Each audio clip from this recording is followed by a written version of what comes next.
Okay, hey, what's up, everybody? Hey, this is the Reluctant Nabi back again. What's up, One Loyal King, Captain Marvel? What's up, Dwight? Um, Let me get the ball rolling so other people know I'm up on him. Um, so this is going to be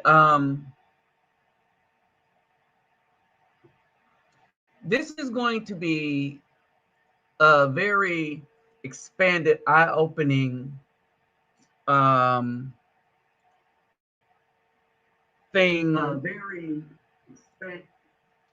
All right, and I want to lead off with a couple of things at first.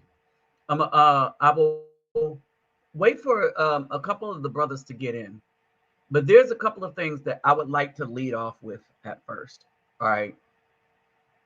First, let me greet everybody real quick. Gordon Hardo, good dog, all the way to the main. Vasas los bonjour, mes amis. Kedu bawani konnichiwa. Ni hao ni ma. Sani bonani. Jambo habari gani. Assalamu alaikum shalom. Kamusta ka. Kamusta po kayo. And talafa lava soy fua. All right. To Brother Tony, if he's out in here. Okay. Some of the time Bertha sneak in every once in a while. So hey, what's up, Bertha? If she's listening but or not on here yet. Um, and to Charlotte if she pops up and everything. All right, and let me see. Let's see.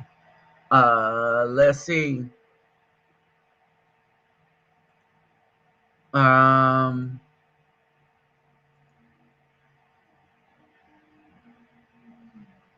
um, and so basically, well said right here because we're going to be talking about some stuff.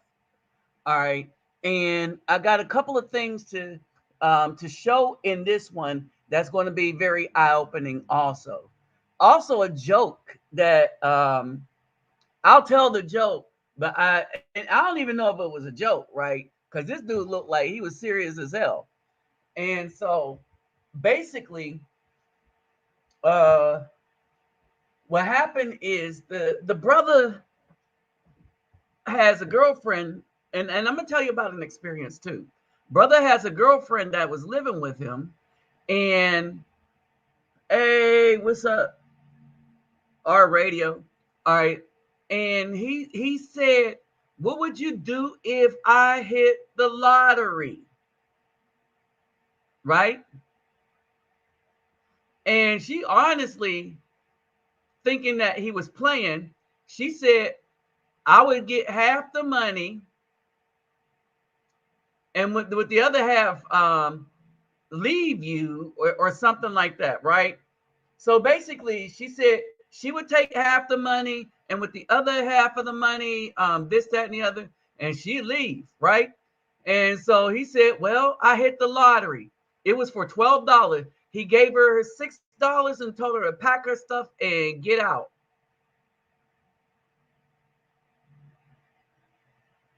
You see, a lot of dudes, a lot of men are waking up to some situations, and some are not. And so here's the thing. So we've been trying to wake up brothers. Oh man, okay, that's good. They changed the drain tubes out. Man, yeah, I hope you took your stuff before you went in and get that done this time. All right. So there's a lot going on here. There's going to be a lot to unpack. All right. Now let me start off with this real quick. Let me start off with this real quick. Because I found a way to catch some deals. And I wanted to address um, some of the things that I was doing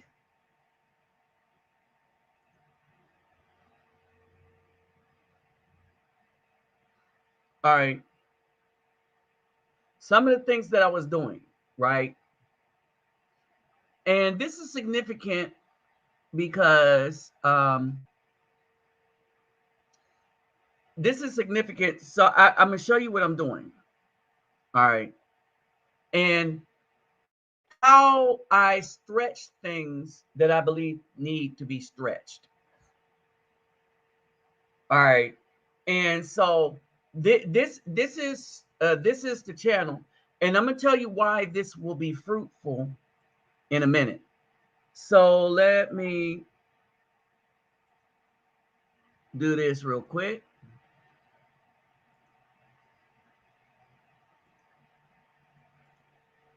All right, so I had informed y'all. So I had already purchased these for Palenque.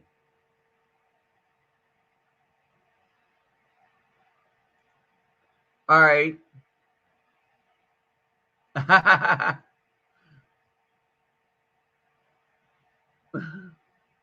Yeah, he was. Yeah, but he was too serious. He gave us $6, told her to pack her stuff and leave. Right? See, because here's the thing: a lot of these women test us. All right, and they do it because they have trained us, raising us without a man present, to bow down to anything that they do and never to hold them accountable. But what happens is, as men grow up and get around other men, men start becoming men despite some of their training, if they are strong-minded men. All right. And this is something that they can't combat. Now, all the stuff that I'm doing is a purpose. I realize that we are a nation of a bunch of people where heinous things were done to us, whether we're in Colombia as Afro people, in Brazil as Afro people, Ecuador as Afro people, in Mexico as Afro people. And when I say Afro people, I'm saying people that look like me, not that was homogenized to be a part of the. No, they look like me. All right. And so basically, one of the things, some of the things that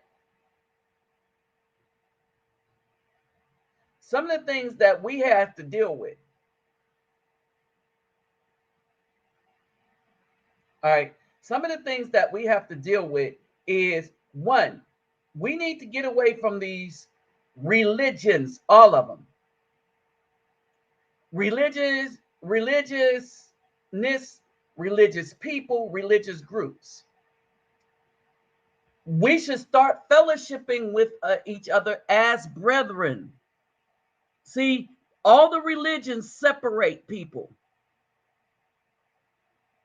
Hey, okay. So let me see who else popped in here.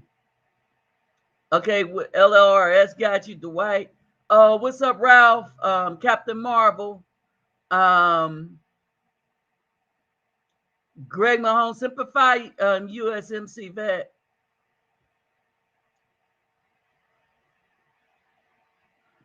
All right.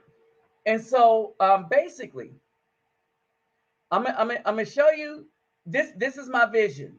This is my vision. One, we don't have crap here for us. And I'll tell you a story about that. But we do not have anything here for us except people trying to extort our resources. All right. So this is something I want it to be understood. That what we have here is nothing but people who want to extort our resources as Afro men.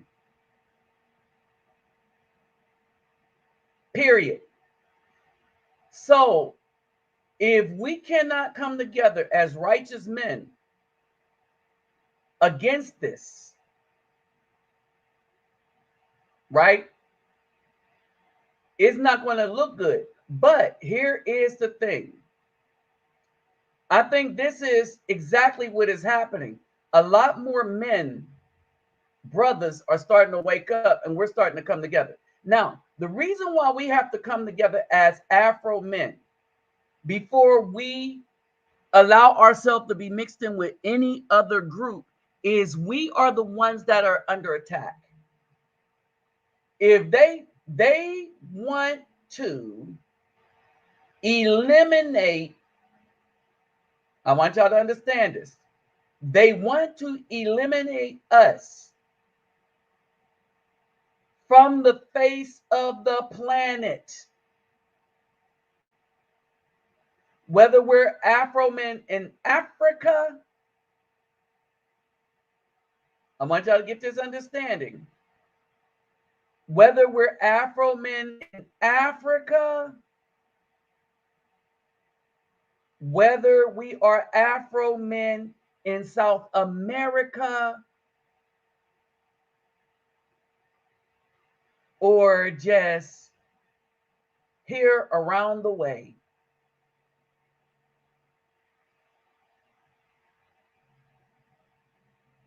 Okay? And that's the key.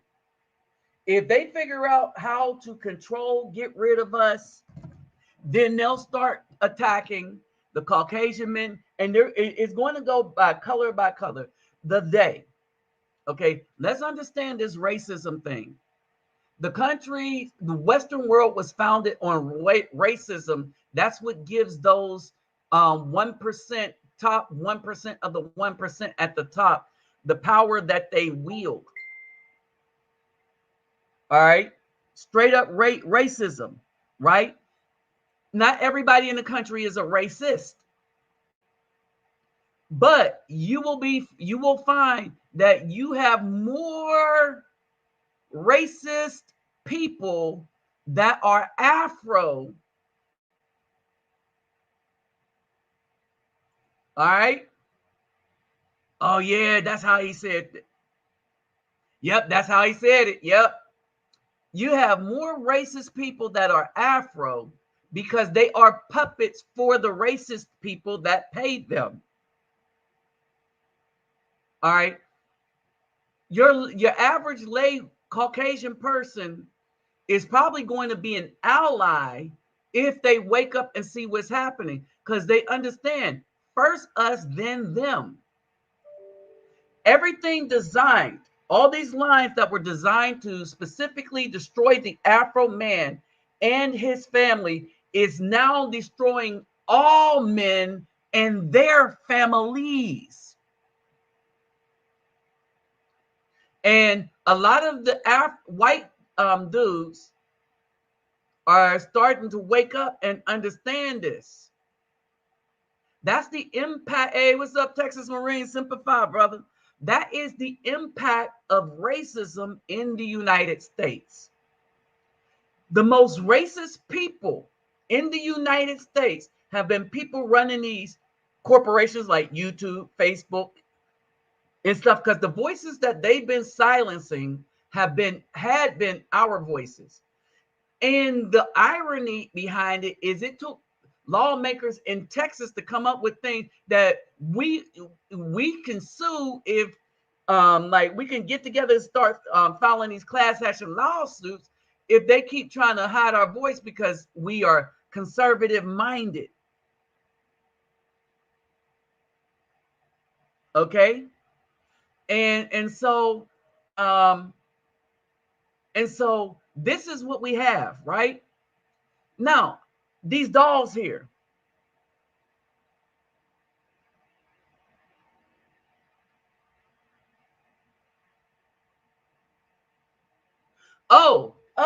Today, let me point this out. Today, the Court of Appeals blocked all of Joe Biden's mandates because they're unconstitutional, right? And either I'm going to be free or I'm going to buy bullets. Period. Bullets and arrows. Okay. I'm not going to live as a slave to any country. I would rather fight you and die. You know, and I'm not going to no, and I'm not the only person thinking that though. And see, that's what I'm saying. A lot of men are waking up.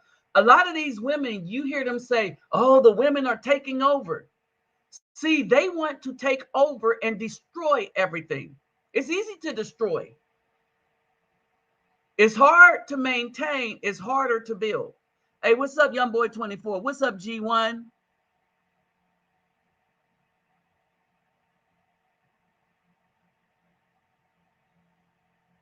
And so Africa, the juice is based on country. The juice is based on country, and most other countries are waking up. Now, what happened is Pfizer had been making um, deals with other countries, trying to take their military, this, that, and the other, and it's really some shenanigans going on where you have corporations trying to take over sovereign countries through their military and stuff like that. And so in Africa is not playing. Africa is waking up too. They've seen a lot of their leaders assassinated. All right, and they know that they were assassinated. So Africa is waking up. Okay, AG1, you're not late. I'm just getting into stuff, right? All right, and so that's basically it. So Africa is waking up. All right, now these dolls here. So I start purchasing some of them, right? And I was talking to some brothers in a stream we was doing today, and a thought came to me. All right, we all ain't rolling in money like that, right? We're all not rolling in money like that. And so these dolls that I just purchased, I started looking to see what I can make the most impact with the money that I got. All right, I plan to go back to Palenque in May, at least in May, and be there for like 6 months, 3 to 6 months. All right, now came up with a way to get a lot of this stuff here, with a lot of the brothers trying to travel, especially since we know, like, when you're flying out of Texas, that's a $500 round way trip. Okay, if you're going out of Austin, it's five something. Two, round trip. All right, and so we're developing things, but one of the things that's being developed right now is our options. Oh, don't forget my Cash App, my PayPal me will be in the description box for those that want to help donate to what we're doing. Now, here is the thing. A lot of these places is good for us to meet somebody. And we was talking with a brother about wives in Africa who are still virgins.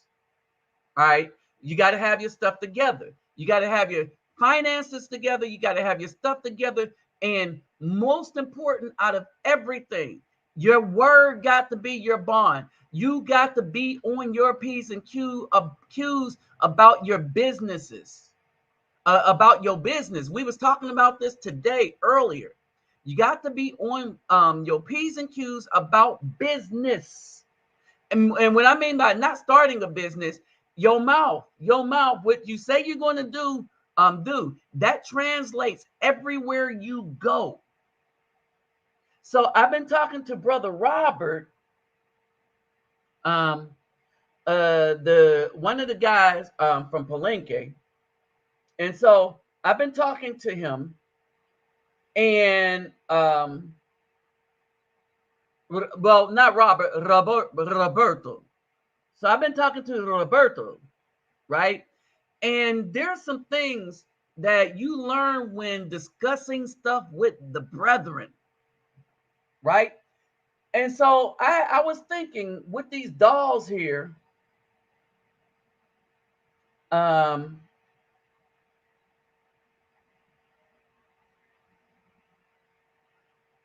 was thinking of,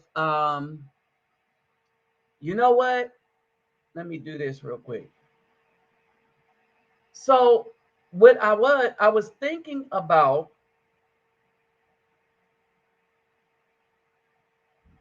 let me,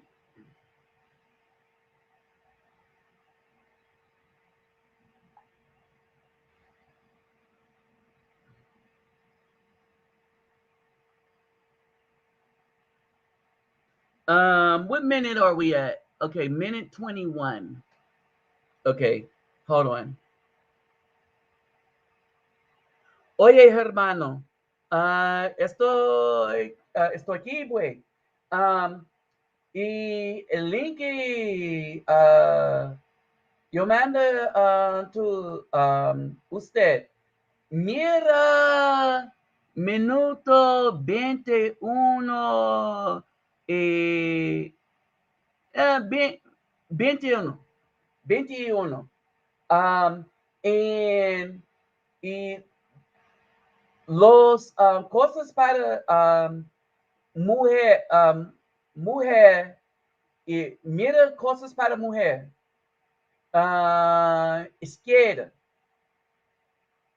All right, so mira un link. Estoy habla video en vivo ahora.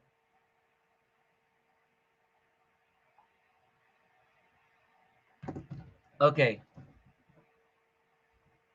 All right, so Roberto, when the lady was braiding my hair, for those of you that saw that on Facebook, from Palenque, all right, that's the elder man that was on the other end in the blue shirt, right?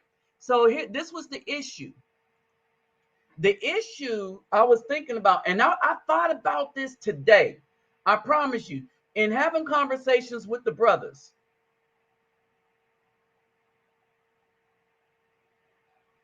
Okay, hold on. Hey, bro, I'm just starting now. Brother Elijah. Okay, so so one of the things is I was like, okay, a while back I made a video about Palenque, about how I'm gonna go there one of these days, right? And this was like a couple years ago, and it was based on something like one of the people that go into these deep places and stuff. And so basically, so I get there, and I remember in the video how they were talking about everybody brings them dolls, but they're always white ones. And so I started looking on Amazon, and I saw these dolls with the froze. Now, this is what I think the significance of this is going to be. All right. Colombia, Cartagena is a place that is easily accessible for us as tourists. It is cheap to get to, but by developing these relationships with these particular women,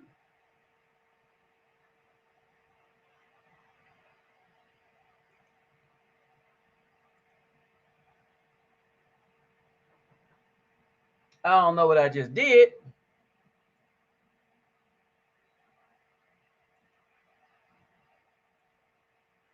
Let me try that again. But by developing these relationships with these particular women, all right, with this group,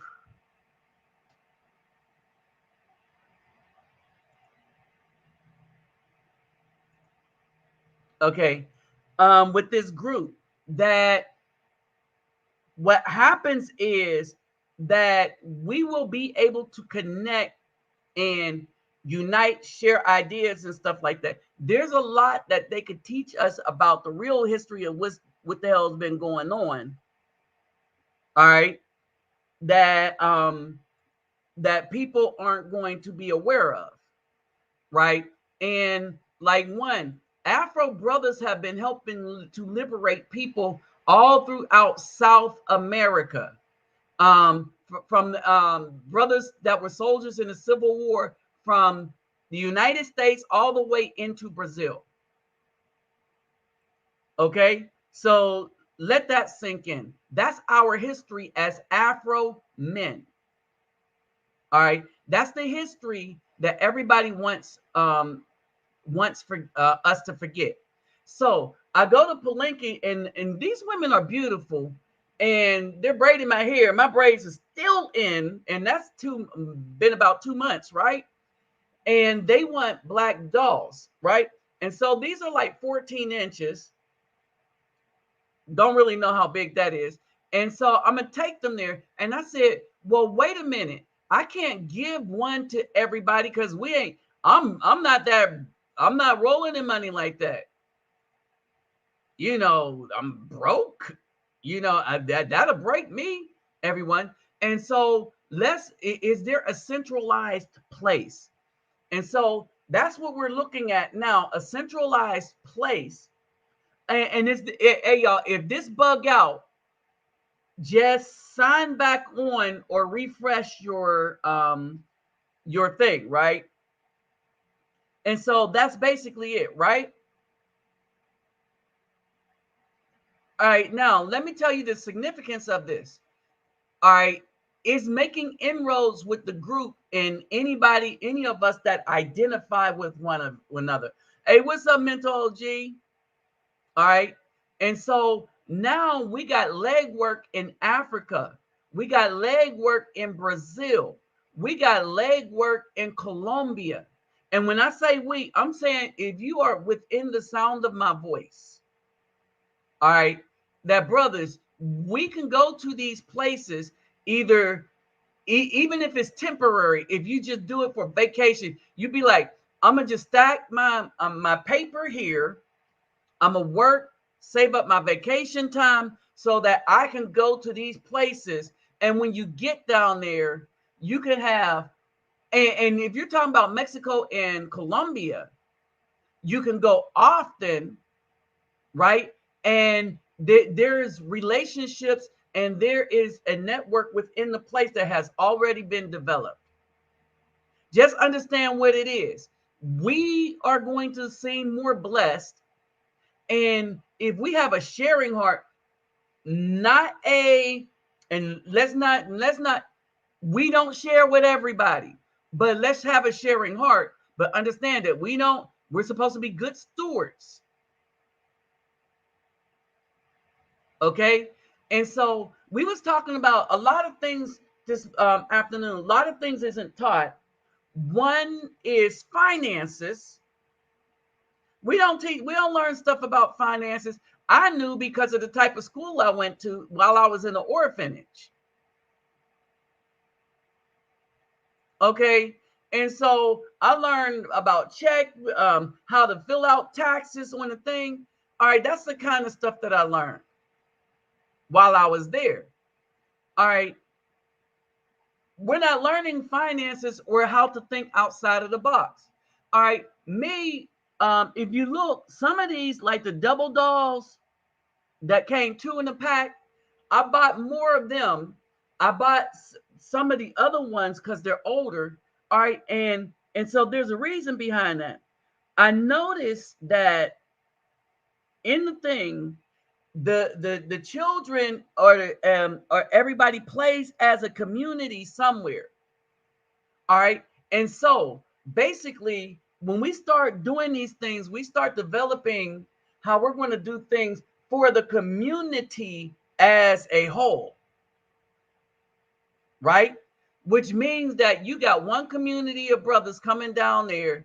And at the same time, because we're not looking at ourselves as we so uppity, that now we can develop long-term relationships, and the only last hurdle is going to be the language. That's the last hurdle. Now, another thing I want us to look at.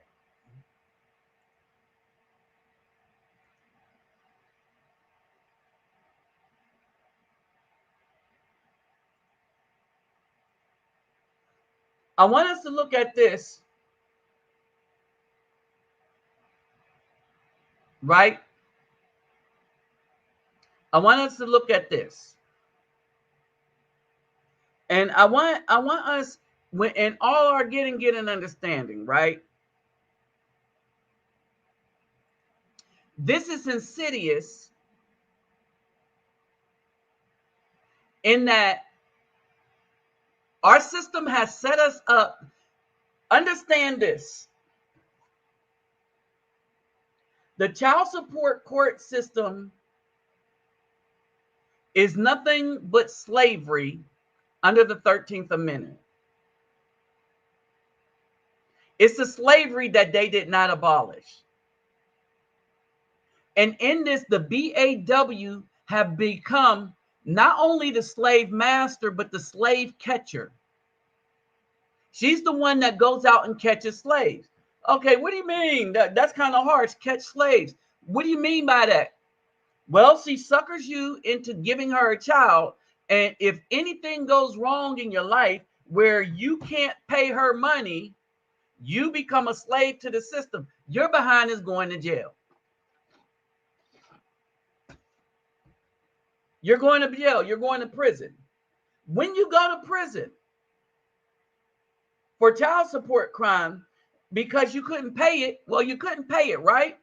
So what happens is all that stuff compounds. Compounded interest, which means the whole time you're there, everything is getting worse and worse. And these females want to wonder why we don't want to be bothered with them anymore.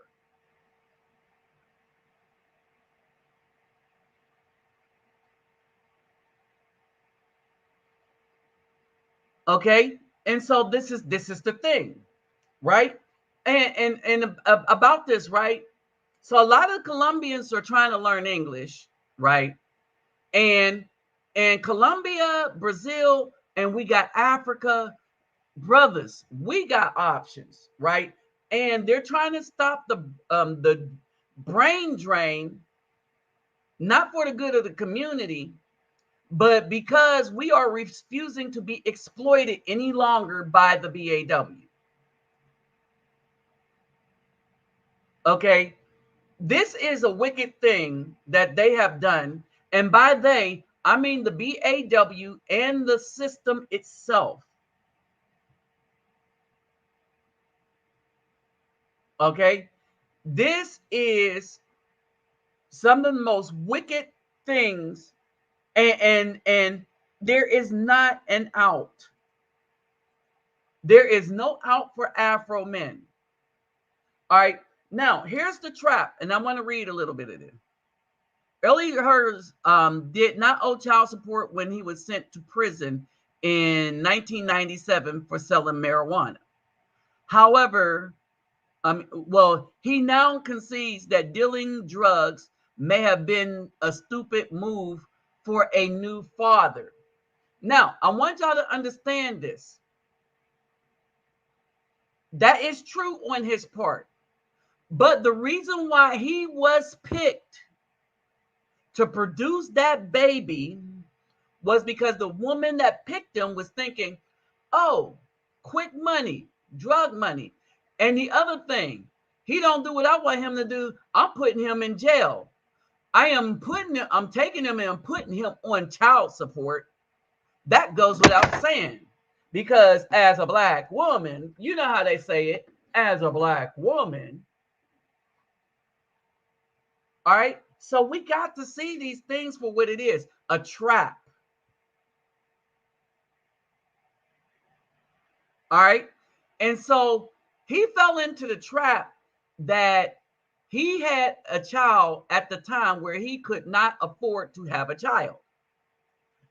Me and brother Dwight was talking about something. There was an older man who married an 18-year-old, so it's legal, who was able to take care of her. And a lot of BWs had their noses bent up because they said the age gap is too great. And I say BS. And if they want to go that way, then if they marry any dude that's younger than them, then that's an age gap that's too great. If a BW is not getting in a relationship with all dudes who are all older than her, then she's messing around with the age gap. Because if she want to go, oh, this age gap thing, then women have one too. And that is that the man must be older than her. So argue how much older you want that to be, but you can't be messing around. You can't be a cougar. All right. But what happens is they catch these dudes young like this and then make them slaves into perpetuity. The state of Missouri sent Harris to the penitentiary in Boonville, 250 miles from his home and baby daughter. His girlfriend moved on, later marrying someone else. After just 2 months in prison, Harris started getting letters, child support. You are $168. So understand this. This dude grew up. He was poor. This woman hit him up for child support, knowing he was poor, doing drugs and stuff. All right. He was working temp jobs. All right. He goes to the pen. The BW marries someone else. Why? Because not only are the BWs corrupt, but the dudes that would marry these women that have children from other men are guilty of adultery if this woman puts the guy on child support. And apparently this dude was on child support because he owed $168. Right? And then arrears, 336. He's in prison. Then arrears, 504. Then arrears, 672. Meanwhile, the BW is getting run through by some dude committing adultery, raising and taking on the responsibility of his seed, and he's still being hit up for child support while he's in prison.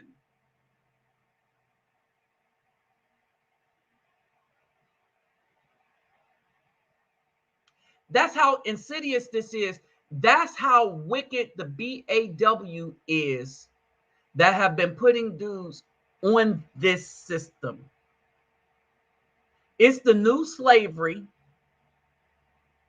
It ain't the new slavery. It's what the old slavery was intended to be.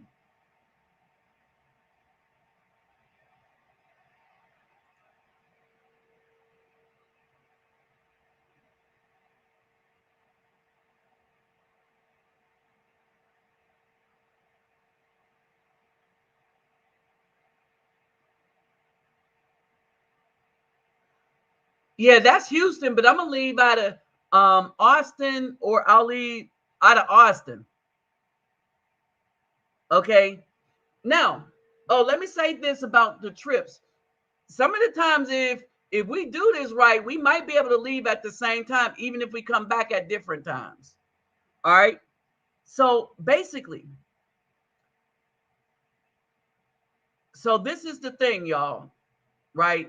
It is the most wicked, insidious, evil thing that the BW, the BAW, and the system has ever enacted on Afro men. And I say this is because, yeah, it's happening to men everywhere, but we're talking about what has been done to us and why we need to do something different and why we need to exit stage left.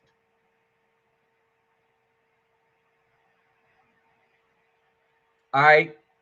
This is why we need to leave Leave everything alone.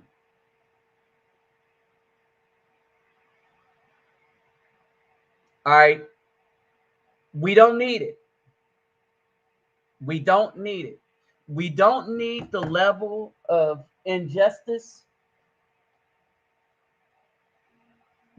that came as a result of them. We don't need none of that, right? And so basically, it places us, it places us in a new dynamic. Now, here's the other thing that that I wanted to show y'all.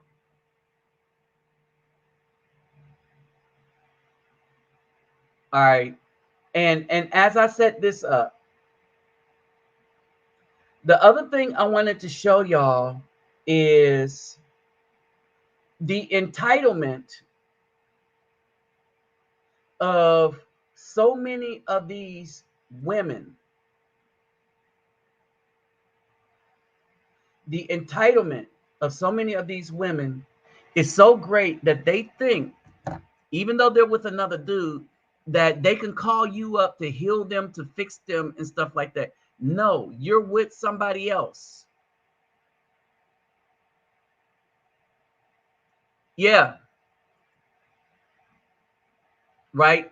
Now the hotel fees in May is going to be cheaper than in Colombia. May, June, July, August, all the way throughout the summer. It's cheaper to go to Colombia, right? And so, no, we don't save them anymore. Hey, what's up, Daniel? All right. Now, this is insidious, right? But when we talk about insidious, how do I want to put this? Where do I want to go with this one? When we talk about insidious, when we talk about how really effed up things really are. All right. Now, I brought up them dolls for another reason. These women were very specific.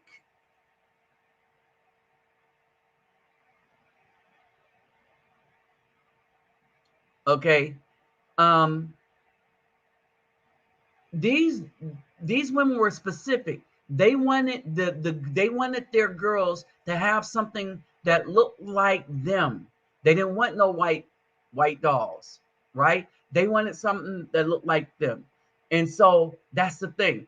And so when we take that as a group representative into a centralized spot where the children could come and play, like have a deck box or something like that, have this room that me and brother Roberto can kind of fix up, then all right, we have ins and outs. We start making a difference in a way, and then we can start learning from them. They can learn from us, right? Not only that, the younger women there are fine. They are fine and plentiful. All right, the language is the thing. All right, and so it's that we go there to get away from this. Now let me see if I can get this to just do right, because I want y'all to pay attention to the comments.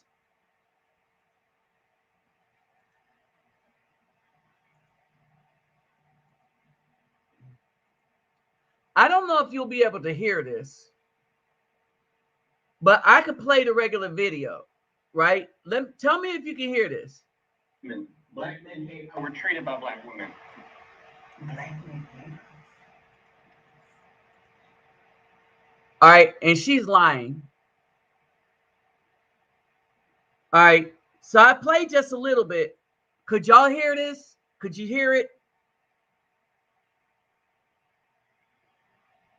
Somebody let me know something real quick. Let me know if you were able to hear.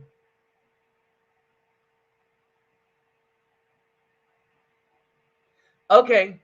Oh, and let me say this. Okay. Well, I'm gonna show you some of the comments, and then I'm gonna go up and play this later, right after this. I want to show you the comments first. I'm gonna show you the comments first, and I want y'all to pay attention to a few comments.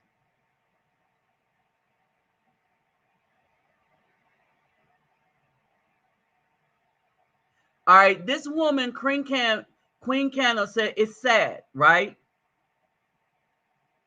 It is really BW who be willing to talk at all this crazy stuff, but nobody believe me, huh? The men are, I hear nothing but truth.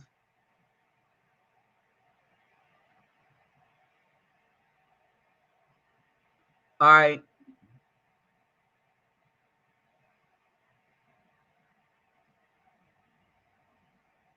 All right.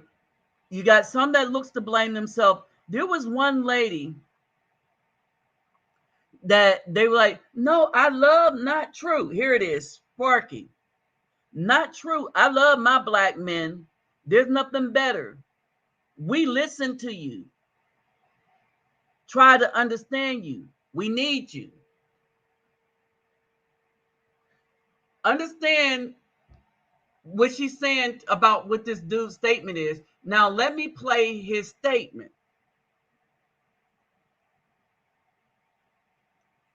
All right, let me play his statement.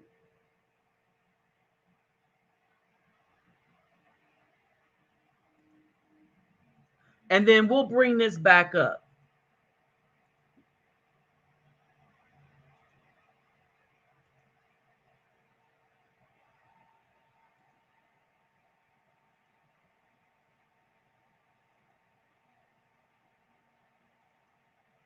Black men hate us.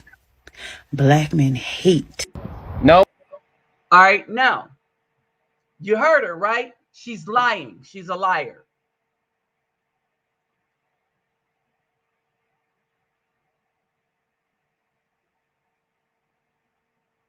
Hey, all right, so while y'all let me know if you can hear that, and while I get an answer to see if y'all can hear what she just said. All right. There we got a platinum thing, O2. For those of you who are into crypto, right? And a lot of brothers are making moves, and we're making moves like a guerrilla unit, meaning we're not letting the world know what we're doing, is because you know how it is when Afro men start doing stuff. People want to come and muck it up. So for those who want to invest in somebody that is starting a new thing and can get in kind of ground level, and it's a bunch of us brothers, we've been discussing this thing for a couple of months now, and some things are taking off in such a way. Um, and it's called Platinum O2. I'm gonna have brother Elias speak to it a little bit better, right? But it is a way. It is a way to build income. Hey, what's up, Terminator T800? It is a way to build passive income, and it's something that a lot of the brothers are in on. All right, Google just be messing stuff up.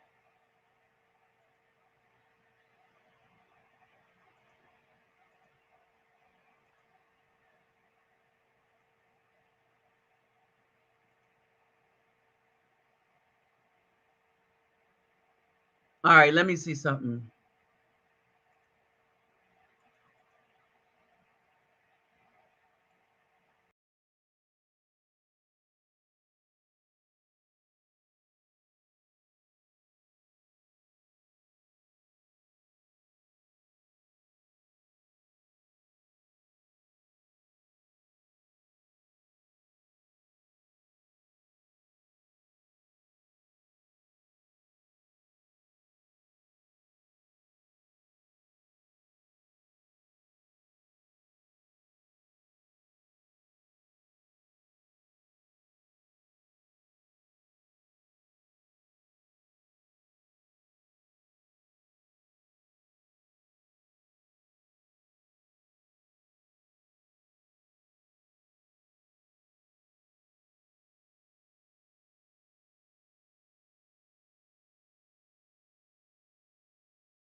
Okay, I'm back.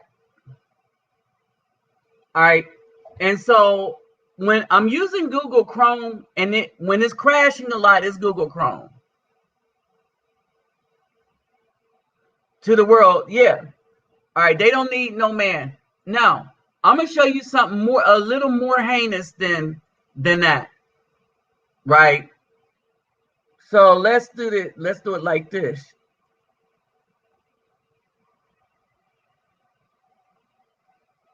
First, I'm gonna show you this guy's thing.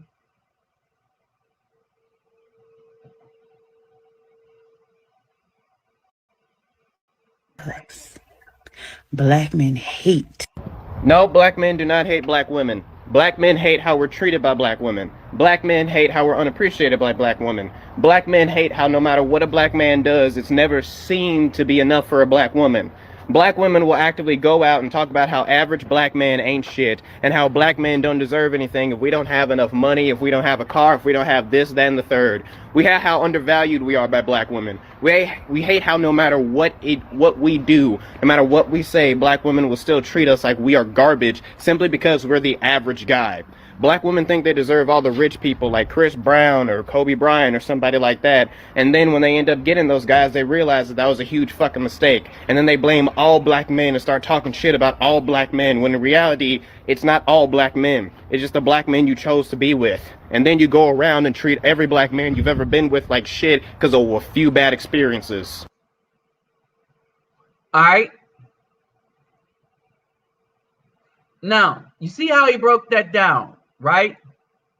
Now, when I played hey, y'all, just redo your thing every once in a while because Google is like that. It's been screwing everything up. So, basically, you hear the BW, right? And what she was trying to do is a hit piece on Afro men, but men are starting to respond, and they're checking that BS at the door.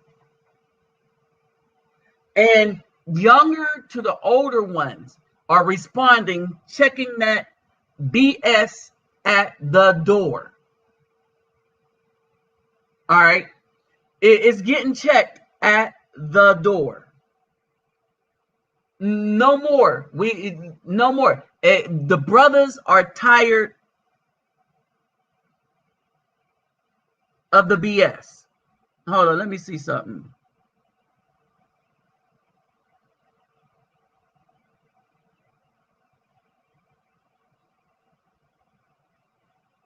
$306,592.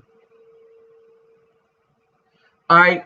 Now, the thing that I really brought us here for is this next one coming up.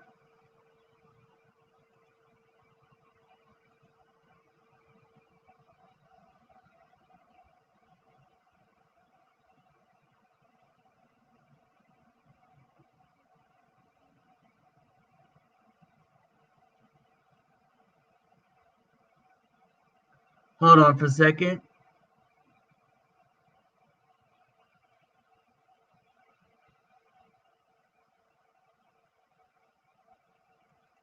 I think this might be it. What's supposed to say to you? I want y'all to pay close attention to what's going on here.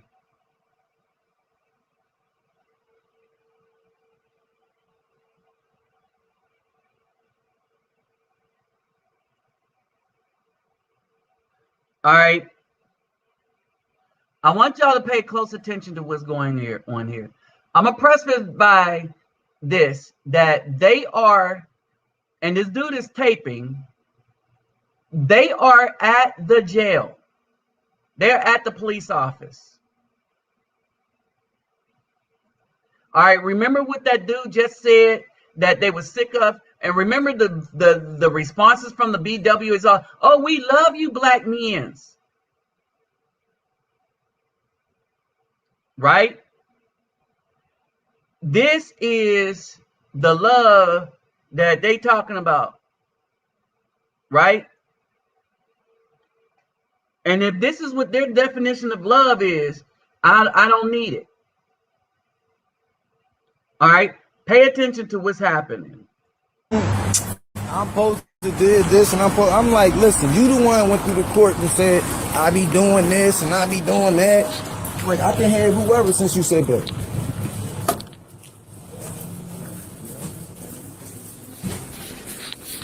Pay attention now. They're at the police station. So what's the problem? So let's stop out here. You ain't yelling now, huh? I'm yelling at you because you No, ain't no yelling at me. Question and you don't He was with answer his it. cousin. But I asked, He was with his cousin. asked you that. Now, understand this. She was yelling at him because she asked him a question, and the slave, didn't do what the slave master, or the slave master wanted to elicit a response, and he didn't respond the way she thought he should have, because he's her slave. That little boy in her arm is her slave. He was with his cousin. But you was the one late, though. I asked you. She was the one that was late, but it doesn't matter to her. Was doing what though? I asked him, could he pick him up? Because I knew you wouldn't understand. Understand what though? You playing too many games. What games am I playing? Listen. You what? Because listen, if I'm breathe all you want, because listen, if I'm his aunt, and I can drop him off if my brother cannot. So if I'm calling you, you don't like what? I said I don't let no one pick him up or drop him off. Girl, if you don't get the, She don't want nobody, to include family, picking up her son because that is her possession. You understand what this is? The system, she is the slave master and the slave catcher. And this is what I mean by slave master and slave catcher. The slave catcher catches slaves by enticing them to get out of pocket. All right. Now, some dudes don't become slaves because they can pay their way to freedom. It's the same system. If you could pay the child support, you can stay free. But the moment something happens and you can't pay, the slave catchers, which is CPS, the penal system, the prison system, they come get the man and put him in jail. They don't care if the woman can never pay. If it gets to the point where a woman cannot take care of the child, they will come support her or anything. But for the man, as soon as he go on hard time, he going to prison. He's losing his job, and it's probably because he has a piece of a job anyway. So he's going to lose that, his license. He loses his life by messing with a BAW. You lose your life.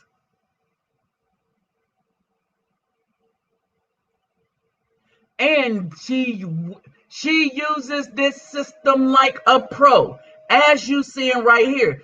And so when that dude rants on the way he did, I do it myself. I do it all myself. I drop him off and I pick him up by myself. okay, I think so it's unfair for someone else to get into a situation. That's unfair. okay, so you're so quick to say he. But you bring the law beats into you it, up and he harasses you and he does this and That that. was a long time ago. You just said that to me on the phone. So what Yes. you talking about? It was a long time ago. Girl, I just called you 50 times. You did not answer the phone. For what though? For what? I was underneath the But he called you soon as you hung up. I called him. He called I you. called you. He called you. I called you. I just got the text message. now she's going to try to lie her way out of. And so this is the games that many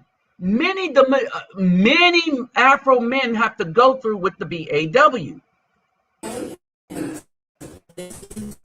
Girl, I called you. You answered and you said hello. And as soon as I said hello, is Naya there? You hung up on me. And then I called my brother and told my you were not, because I called my brother and told my brother you hung up on me and you won't answer. And then he called you and you answered. And then as soon as he said, oh, she just answered, said I'm running late and hung up. You didn't even give him the chance to tell you what was going on. You playing too many games. This little boy don't deserve it. He has a family, and no matter what your feelings is, if all that calm talking is you really pissing me off right now. Cause you calm now, but no, she was because she was just in here calm to play this little role when it's not even. Listen, your son does not deserve that type of life, and if you can stand in front of my brother's face and curse him out, you can. Yes, she did. You did. Yes, she did. Miss Johnson had to come out these doors and tell us to calm down. These people was right here. We were yelling at each other. But yelling for what? Because my sister is dropping off my child. No. Because you playing games. That's why. You to do it. But so what? Notice how she said, I asked you to do it. That's the slave master. And she's used the system to enslave this man. He just don't see that he's a slave, or maybe he does. Maybe these are the wake-up calls that men are seeing where they're like, no, I'm a slave. This woman has me as a slave for the next 18 years because she don't give a F about the child.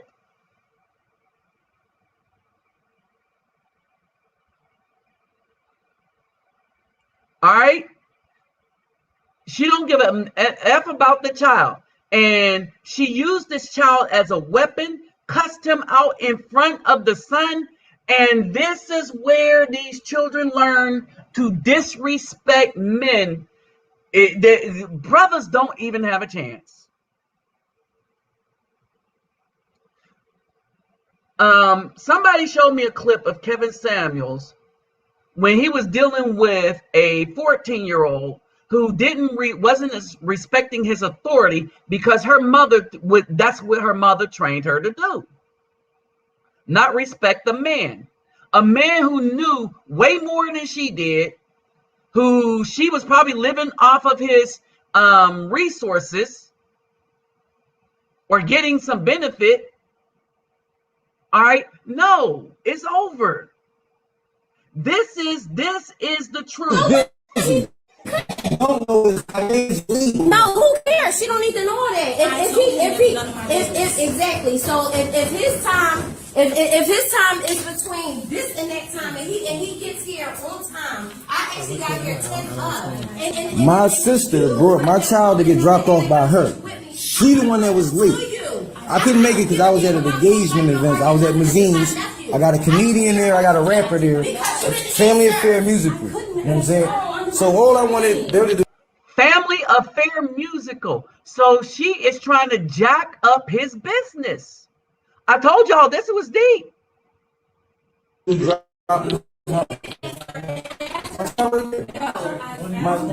sister had him. He was over there with her kids and stuff, and my other two kids, because I had to work.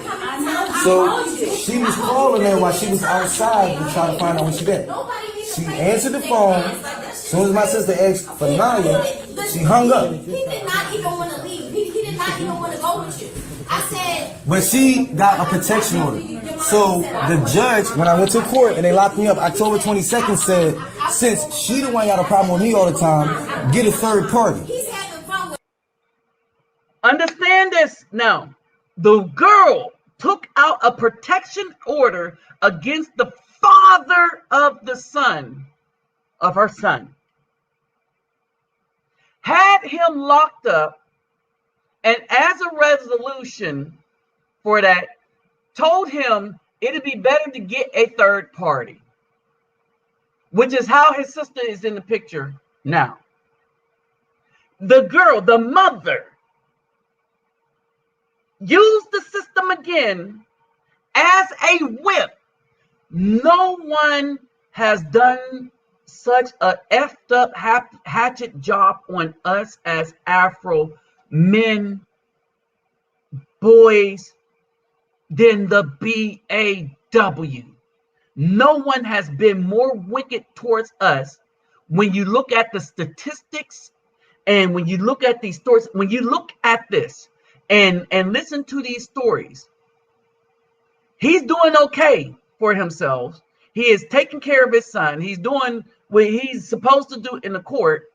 And she still finds a way to persecute this man using the system. And the system was designed to allow her to do it.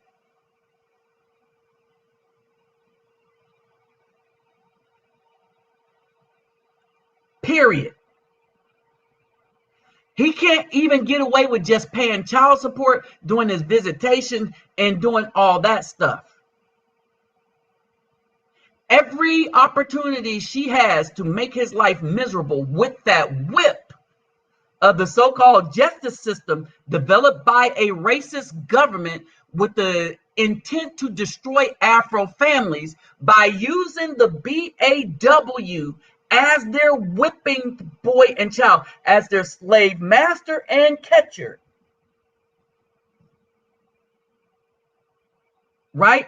She don't own the slaves outright, the state does, but she's working on behalf of the state. And you can't look at this and look at how the system is going and look at this story as it pan out and think about how it's happened to so many others and then just think.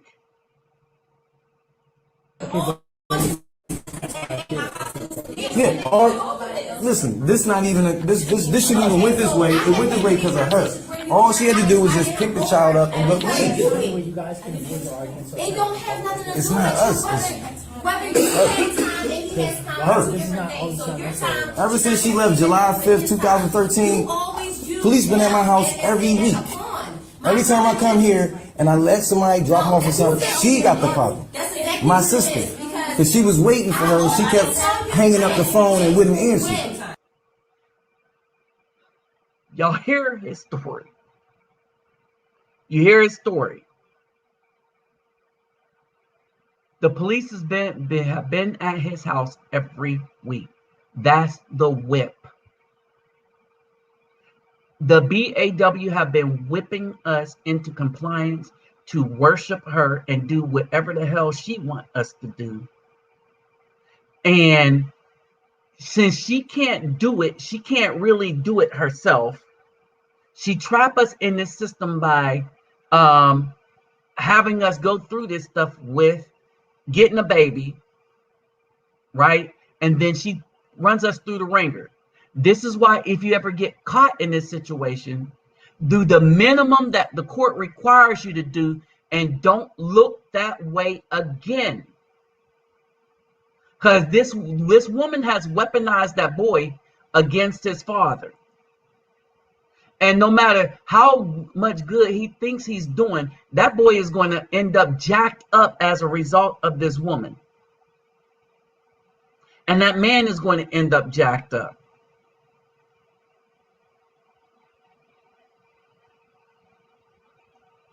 All right. Now you hear what's going on. So she's been harassing this dude and whipping him. The police are the whip. You gonna do what I say, Inga? Boy, I'm gonna take it out on your son. Buck breaking.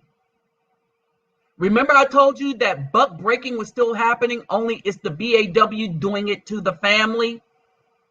This is exactly what I was talking about.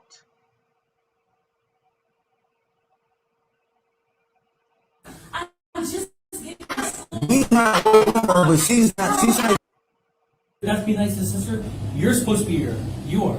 The judge on October 22nd, when she got me locked up, said, yes, she does. All right. But you guys, So I can get a officer. I don't shake hands with Pacinto. All right. What's that? Yeah. No, that's what you said your name was. Pacinto. Right? I'm sorry. Listen, do me a favor. Come on. I hear cracks and stuff. Come on. This is your mom. This is the. She's the one taking through me. I just paid $6 grand in child support. Well, that's part of what you have to do. You're done. No, I agreed to 200, not 460. Why'd you pay 6? All right. So here's the thing. I want you to listen to that last part when he said, I just paid $6 grand in child support. When he said, I just paid $6 grand in child support, the man said, that's what you're supposed to do. You're the dad. No, that isn't what we're supposed to do. That's what the courts and the slave system that the courts is and the BAW is running us through. That's what they say we're supposed to do. What we're supposed to do is be raising and training our child. The child should be living with the dad. the one that has the money, the one that has the structure. But the courts know through all the evidence that I've shown you over the years that the best place for the child to be is with the father, right? They know this because if I know it from the data that's coming from their sources, you know, the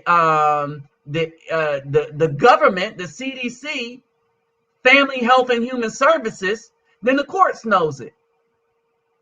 But this is all about the destruction of the Afro man.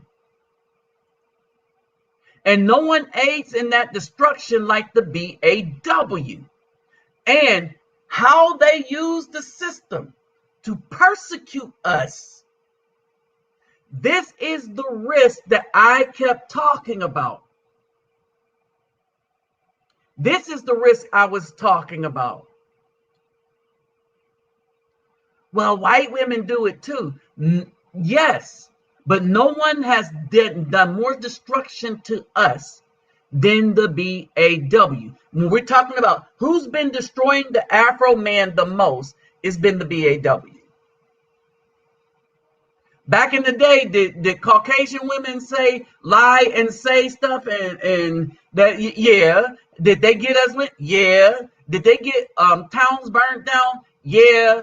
Did they destroy 24 million to 60 million Afro people? No. The BAW did that.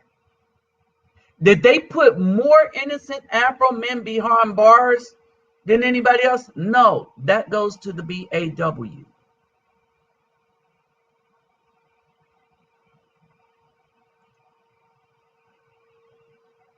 So when you look at who physically, and this is how you got to look at this. When you look at who has directly, systemically, and trained the family to destroy Afro men, it's only one answer. It's the BAW.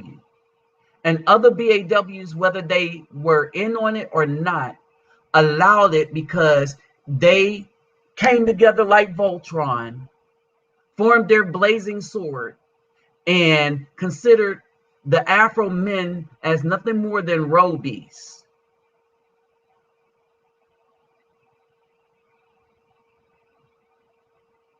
Period. Us and our seeds.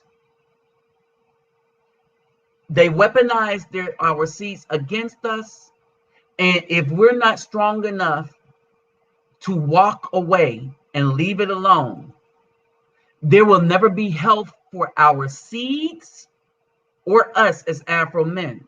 So that's why we got to get these finances together. We got to come up with ways to everything, every attack that you see, every attack that you see coming from the Democratic Party is an attack on primarily us, the Afro men, because we are figuring out ways to get independence from the government and survive. And the government don't like that. How dare you have the audacity to want to survive? I want y'all to see this clip right here.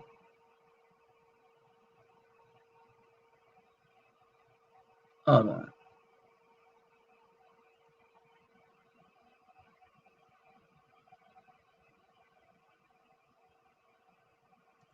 I think this is it. We often talk about the lynching of so-called African American or the Negro, the indigenous people of the Americas, but we don't talk about why they were lynched. This was purely for land grab purposes. Land grab purposes. They hid that fact. Okay, story time. So I know a person that this happened to, and not once, but like throughout years. Let me stop here and mention this. I brought this up because a while back I did a story where there was a brother that used to listen to the channel, and his aunt was in a relationship with a Ku Klux Klan member and had her husband lynched. These are actual stories that we as Afro people can tell. This isn't ancient history. This isn't Roman history. It's funny how a lot of white people and stuff want us to remember Roman history, but they say, well, slavery, that was such a long time ago. But you're still talking about 300 because of a movie. That was longer than slavery. You're talking about the Greek phalanx, the Roman legion. I want y'all to think about that. This is recent. But, you know, generation after generation. So their parent didn't want to deal with that. So they came up north. They actually had land in the South. I want to say North or South Carolina. So anyway, they came up north to get away from that and brought the paperwork with them. The people down there, the killers, I guess, thought that it was still there. And so continued killing people like well into the fucking 70s. And so eventually years go by and the person that I know receives paperwork saying that there's land taxes due. So they go, or some money due for something, like something was wrong. And they go to see about, took a family member with them because they knew how they got down there. So they took a family member with them. They go down. Somebody in the courthouse that they're in sees their name on the paperwork and says to them, such and such last name. Thought we killed all of y'all. The fuck? We often talk about the lynching of so-called. Okay, this is real. This is real. This thing happens to us, and they get rid of the men because you can control the women once you get rid of the men. Because the women are mainly concerned for themselves, and if you can give them a little bit of comfort, even if it destroys the rest of the family, they're good. It's the men that care about the rest of the family, the legacy of the children, what he could pass down and stuff like that. It's the men that care about the quality of life. He wants to give a better life to his children than he had. It's the men that think like that, not the women. Don't ever get it twisted. The women think about things in the context of themselves. Now, if you find a good one, a wife type woman, all right, the woman is going to be thinking about herself in the confines of her family, which that's what she's supposed to do. Her basis is not going, it shouldn't be the community, right? It's the men that build the community, is because the building the community is how you protect each individual family within the community. Women don't offer that kind of protection because that's not their nature. That's not their job.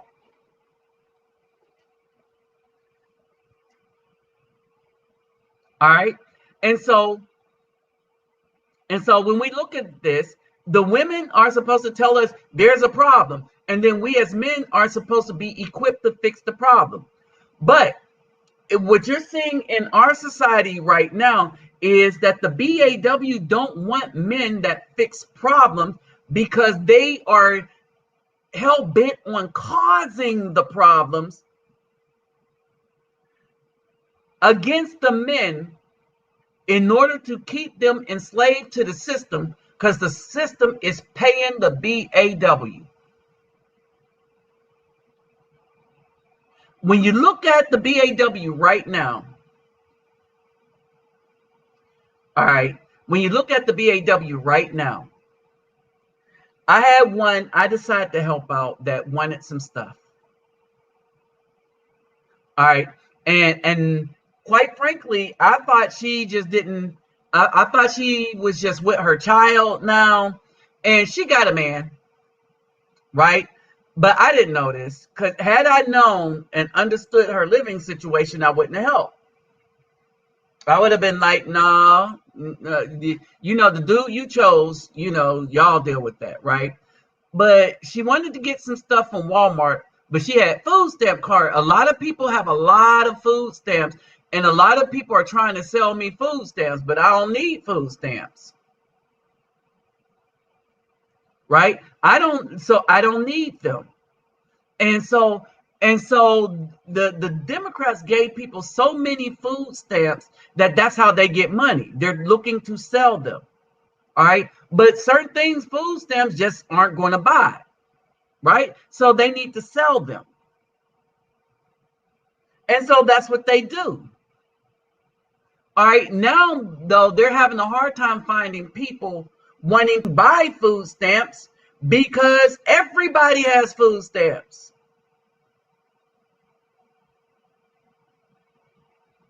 Think about it.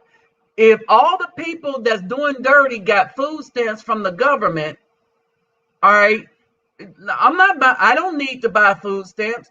And even if people run across them and buy them and stuff like that, all right, they're already going to have what they need. And since everybody's getting a lot of them,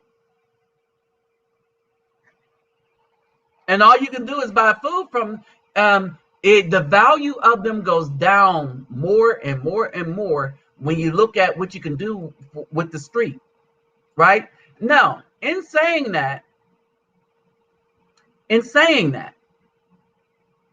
all right, we're all often going to be exploited for our resources, and they may tell you they love you, but they don't.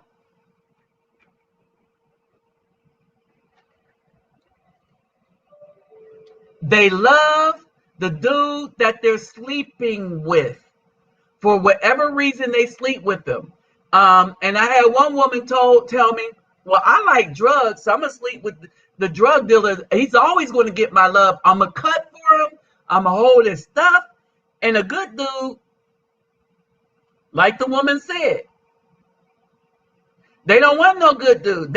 He's exploitable. Right? He's exploitable until they leave, and then they get angry. And that's the situation that I had. I had one woman get angry because I knew her, and I just want to be by myself. And I told her, I was like, I'd rather be by myself. I don't have to share nothing with nobody that is of no benefit to me. I told him straight up, you ain't no benefit to me. So I just came back from Colombia with a woman, and I don't know what the deal was. I know she couldn't keep her hand off of me. I had to slow her roll in the pool. Y'all know the one I'm talking about. But we were happy and we were having fun. And we were chilling. That was a benefit. So I didn't mind getting a bathing suit. I was going down, I was talking to, I don't know if it was Texas Marine, about what I spent. See, because I'm not one of these jokers, man, I got game for days. I make women spend money on me. No, because I'm a man. I worked hard to retire so that I could bring happiness to a woman that's going to bring happiness to me, primarily. And I would share with the community. Meaning that as a man, I make money and do things so that I can take care of the woman that's bringing me some joy. Period. All right, all these players and stuff like that, man, they're liars. They're liars. All right, and if they are pimping, they're the ones that spending the money on the drugs that get the women to come get in bed with them. I know this because that's what they tell me, right? That's why they like them boys, the dope boys, right? And so I'm not going to hate on what they do, right? But I'm not going to give a woman a way out because that's what you like and it ain't working out. All right, the sad reality is that there is a brain drain and we can't work with the women We cannot work with them. Period. Your only hope is all the women coming across the border, which is mainly men. But if you get a lot of Venezuelans and Guatemalans and stuff coming across the border, all these women coming across the border, that's single, there's some options. You got other options other than the BAW, but right now the BAW is nothing but a slave master that is poison to us as Afro men. When you look at them statistically, we're not talking about feelings. We're looking at statistically 24 million to 60 million abortions. They destroyed much of our population through abortion, took us to the brink of extinction, or are taking us to the brink of extinction. They use the system more than any other group of people to persecute the Afro man, bar none statistically. And we see how they do it. All right. And the white dude, when he said, well, you're doing what you're supposed to do, but that's not what you're supposed to do. That's what they told. That's what they in that system told you, that this is what we're going to make you do. And because we're making you do it, you're supposed to do it or go to jail. Understand this. A woman can abuse a child, and until she kills it, she ain't going nowhere. They're going to give her help, give her housing, this, that, and the other. A dude loses his job, he's going to jail. It is a racist, wicked system, and it is a system of slavery. This is the slavery that the 13th Amendment intended when they said, however, in the case of being convicted of a crime, you could be a slave. And then they start making a whole bunch of things crimes. But it's really effed up when they made being a father a crime in the United States. Oh, don't get it twisted. They have made being a father a crime, punishable by prison if you don't have the money for 18 years.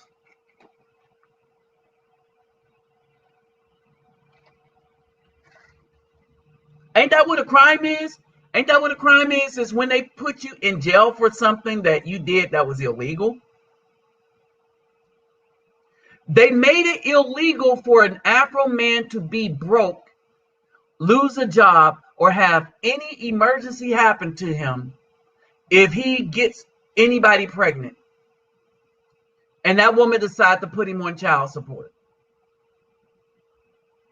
Brothers, you better start looking back at them Hispanic women, because they don't really believe in child support like that.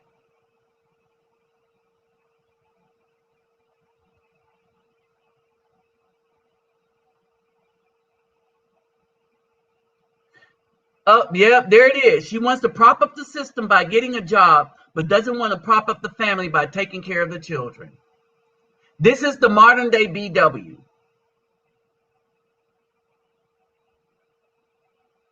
Anytime men stepped up like the Detroit 300, anytime any man stood up and started doing stuff for the community, it was the BWs that start shutting it down.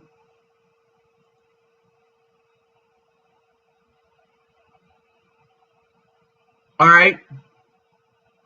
Oh, and this is the other thing. The reason why they don't want to have the DNA testing standard when a child is born, because of, remember the story I did a while back where I posted up that they were finding that 33 to almost 50% of children turning out not to be the children of those men being tested.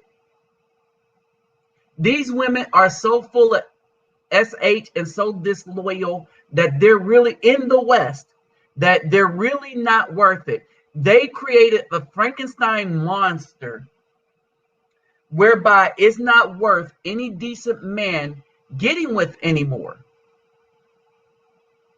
It's why when I come back to the United States, I really do stay by myself.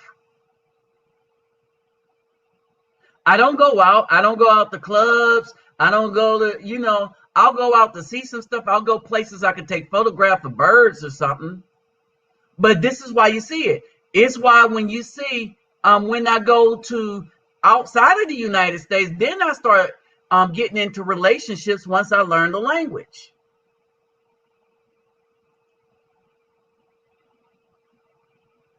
There's a reason behind it. Too much risk. I don't want a girlfriend here unless she's not going to be a BAW. Now, if she's a melanated woman from somewhere else, yeah, I might risk that. She don't have a child. She comes from somewhere else, and she's bringing her culture from somewhere else, and she's melanated. Yeah, I'm down for that. I'm not down for the Americanized BAW. I'm not down for the African woman that's with the Americanized BAW mentality.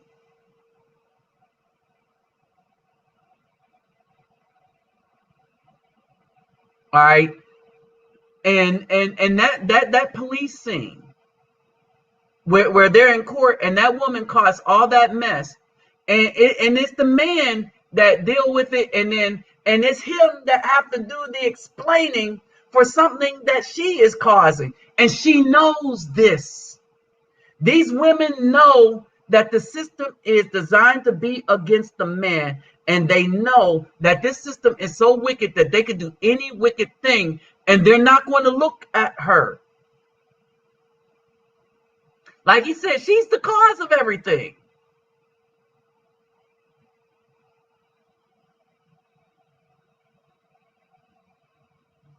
Hey, what's up, Magnus Forever? All right. And so basically, when we look at these things, right? When we look at these things, these people wanted us destroyed. They wanted what we had. They were killing us off, and the BAW was helping them.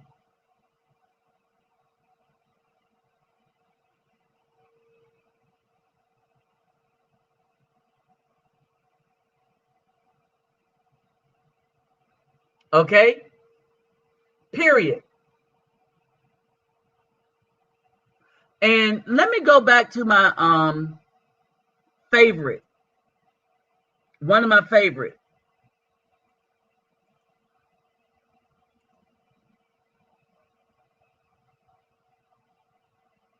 Where it is? Where is it? What do you bring to the table? What do you realistically do other than sex? I can only speak for myself. I don't know about other women, but as for me, I bring my life to my husband. From my youth to my old age, I dedicate my life to my husband. I bring centuries of culture that has been brought down from all the women in my family that I will teach to our children, my husband's children. I want to say I bring my ears to listen, my body to serve to him and only him. I bring my ability to be an assistant, personal assistant, business assistant, any assistant that my husband needs, whatever he needs me for, I'm here for him. So, I think, but for me, I think the most important thing in our case is that centuries old teaching that is brought down from grandmother to mother to daughter to my future children is the ability to pass down those things for our children and our traditions and culture to move on into the future. In other words, they train their daughters to be wives. In Colombia,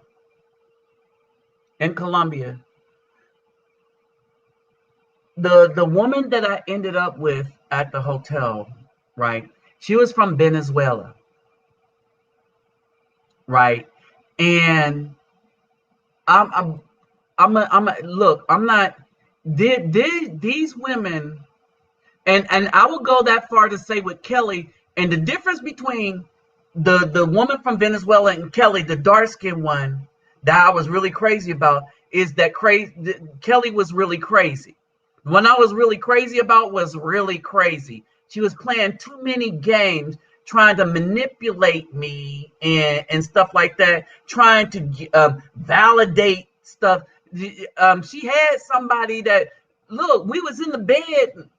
We spent most of, look, Kelly didn't have to worry about much because stuff was being handled. But all right. But in the same way, the lady from Venezuela, she was handling stuff. But what was the difference? The one from Venezuela, she wasn't trying to play those games with me as a man. She's like, okay, he's a man. He might do man stuff. I'm not trying to control him. I'm just trying to have fun. Okay, so we was together as boyfriend and girlfriend. All right. When I go back, and we still talk. So when I go back, we got plans. Right? But this was the same way I was treating Kelly. But no, she wanted to play games and stuff like that. Americanized. Right? This woman is talking about teaching culture, the culture of how to build and maintain a family. And it ain't making the BWs comfortable either, hearing all of this. And like I said, I'm a personal assistant to my husband, and whatever he needs, I'm here, obedient and willing to serve. So, I don't know. Obedient and willing to serve. A personal assistant to her husband. You know what a personal assistant is?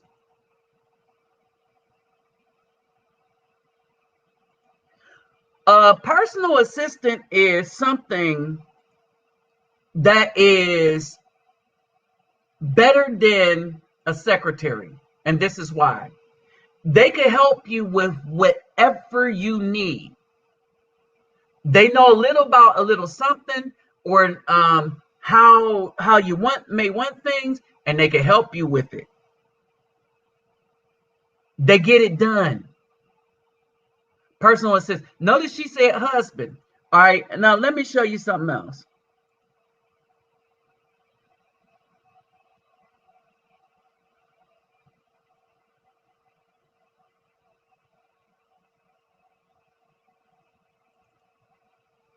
On this episode of Lapeef Let's Talk, You said be his piece? Mm-hmm. Like a peaceable person? Just because I'm not your piece, you're not my man. You think I treat you the way I treat my man? JR, you get the shots fired thing. What's why y'all think that I need to treat y'all the way that I treat my own man? Like, all right, notice how the Hispanic woman said her husband, Amira, her husband, the black women, their man, not husband.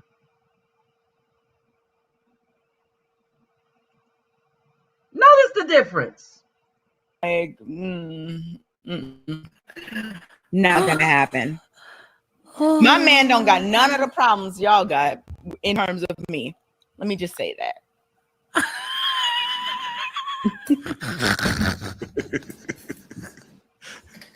In other words, these dudes have nothing You but don't even know what problems peace with look this like. woman. Oh my God. Bruh. That's crazy.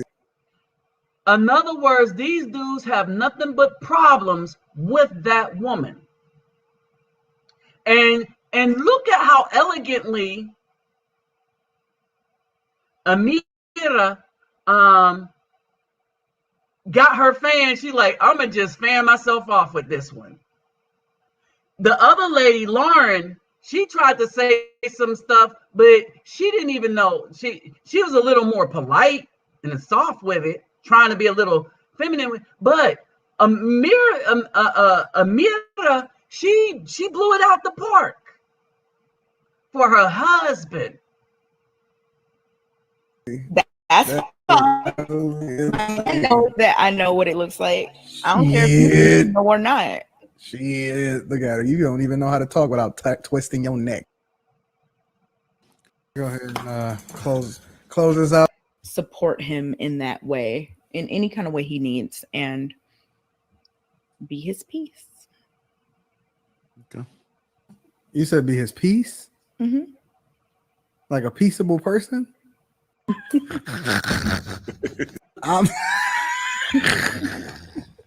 Is this peace? JR, why do you do this? I'm just all disgruntled and whatnot. Don't do it. Don't do it. All right, so she was like talking about be his peace. Hold on, let's go back. Based on what my man provides for me, I would confide in, lean on, whatever and probably. As a woman, what do you realistically bring to the table other than sex? So I always think this question, like when people ask it, I'm like in the group and stuff. I mean, I haven't been asked this. All right, so I want to point out another difference. All right, notice how Amira, right, just went straight into it. Oh, I bring this, that, and the other, X, Y, Z, A, B, C, because my culture, my history says that we want to build strong families. And so, bam, bam, bam, bam, for the children, for the future, this, that, and the other. The Black woman, why y'all always ask this question? All right. And people started asking the question because that's all they had to bring to the table. You see what I'm saying? I bring my job. Dudes don't need your job. Like one of the brothers just said, they will spend all their lives building up a corporation before they'll build up a family. Listen. Question realistically in over a decade. But I think that, in terms of what I bring to the table, it will be support, peace, someone who my man can confide in, lean on, whatever. Look at the one dude is covering his face already because they know the character of this lady. So if she was peaceful, she would be acting like the one in the middle and the one on the right. But she's hostile. She's hostile against men. Period. She's hostile against any truth that those men tell. So when she's talking this stuff, everybody ducking their head down because they know she BSing. Ever that's always going to be there to for whatever he needs. I mean, it's acts of service. It's just doing what you need to do to make him happy, try to make your man's life easier. That's what I think. I know that's not the same for everyone, but based on what my man provides for me, I would always want to make his life as easy as possible. So now understand the other difference. Amira, she said she does that because as a wife, that is culture, not based on what her man provides for her, but as her duty to the relationship. The Black woman says, based on what that man provides for her, the other one kind of said the same thing. Based on what she can get out of the man, she's going to do something. That's why you can't have a relationship with them.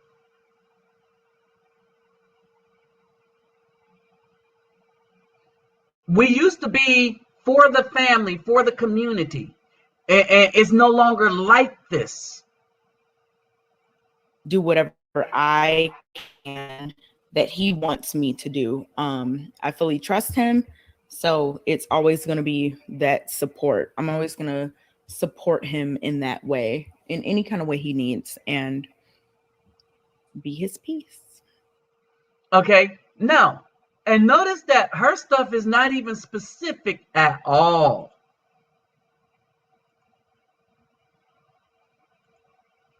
She was not specific at all. JR started pulling his beard down. reply to you that day. I did. All right. She was not specific at all. She spent more time trying to, she spent her time trying to, dang, she like, oh, that little Hispanic girl in the middle killed that. I better tone down who I really am for a minute. Because the stuff she just said made BWs look bad.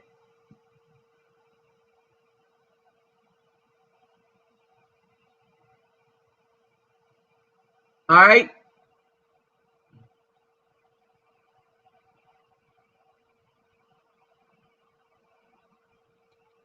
Okay. Yeah, we got to get this piece. And this is why I recommend travel also. This is why I say, brothers, we need to get away from this toxic environment. The environment is toxic for us. The environment is toxic for us.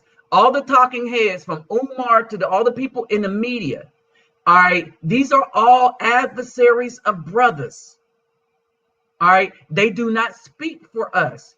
The people speaking for you right now, look at all the brothers traveling and going places. We're telling you how to do it. We're telling you how much it costs. You can hit us up, be like, how much does this cost? That passport,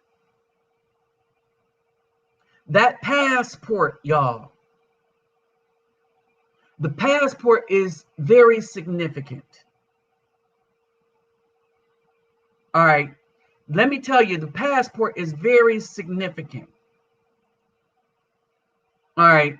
When you get that passport, it opens up avenues of escape for you when you need it. I'm going to tell you something. And it's something that y'all notice.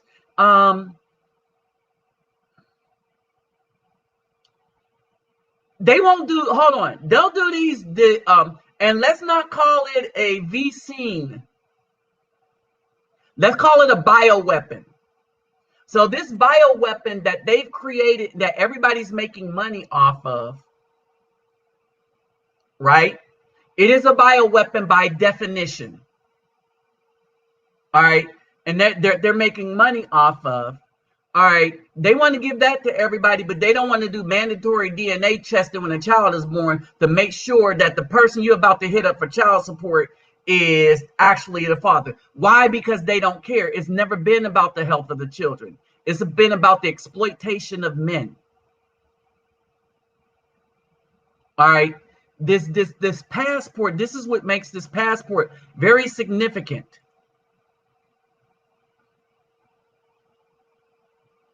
All right. So when I go down to Colombia, when I go down to Brazil, even when I'm by myself, y'all see I am in a more relaxed state of mind. Right? And even then, hey, Brother Magnus, I don't know what state you're in, but try to hook up with other brothers. When I come back, I'll hang out with Brother Frankie. I talk to Texas Marine all the time. I talk to Brother Dwight a lot. I talk to Brother Elijah, and some of the times we gotta find brothers to hang out with, to go chill with and stuff like that.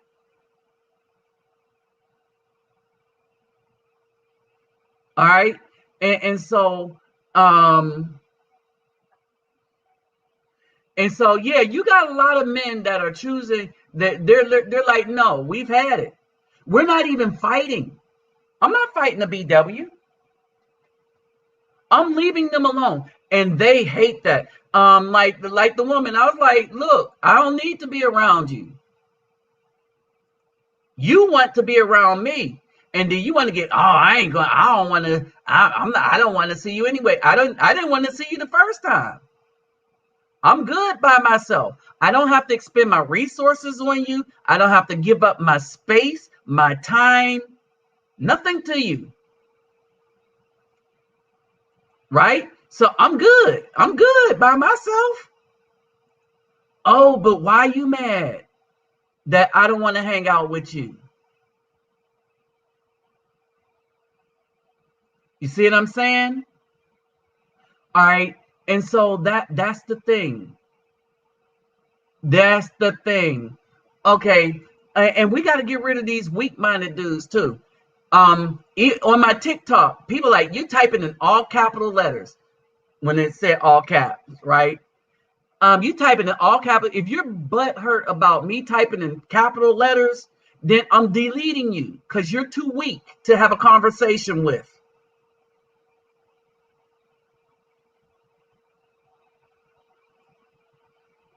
You're too weak. So we need to move ourselves away from these weak-minded dudes that we can't have a conversation with. All right. And I'm telling you, I've argued with some of the brothers that I'm close to and respect a lot. Shoot, when I was younger, I fought with people on the hoop court and was back out hooping the next day with the same dude I was in fight with the day prior.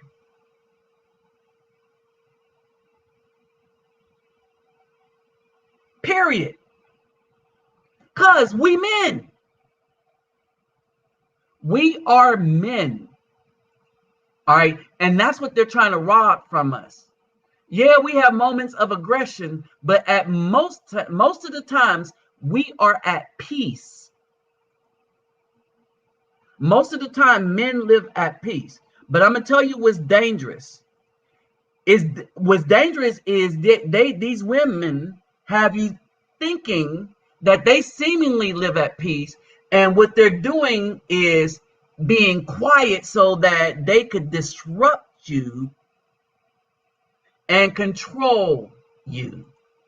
Because even at their detriment, they've been looking for a way to control men now that men built everything up, because they think things are built up so much we don't need men anymore. Oh, women rule the world now. And now they're starting to see, oh, the world ain't going good with their rulership. Now, at this point, if anybody want to pop in, there it is. If you want to add to the conversation. All right. So you can pop right on in. All right. But here's the thing.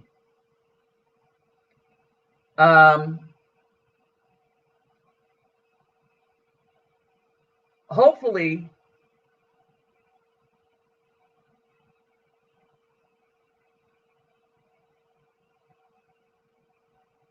all right. So hopefully, all right, that there can be more unity between the brethren. Now, there's the group that I told y'all about, and it's been going strong. Okay, hold on. There's the group that has been going strong, and we've been doing some stuff. We've been handling some business. Get Brother Elijah to pop in real quick and speak on this, right?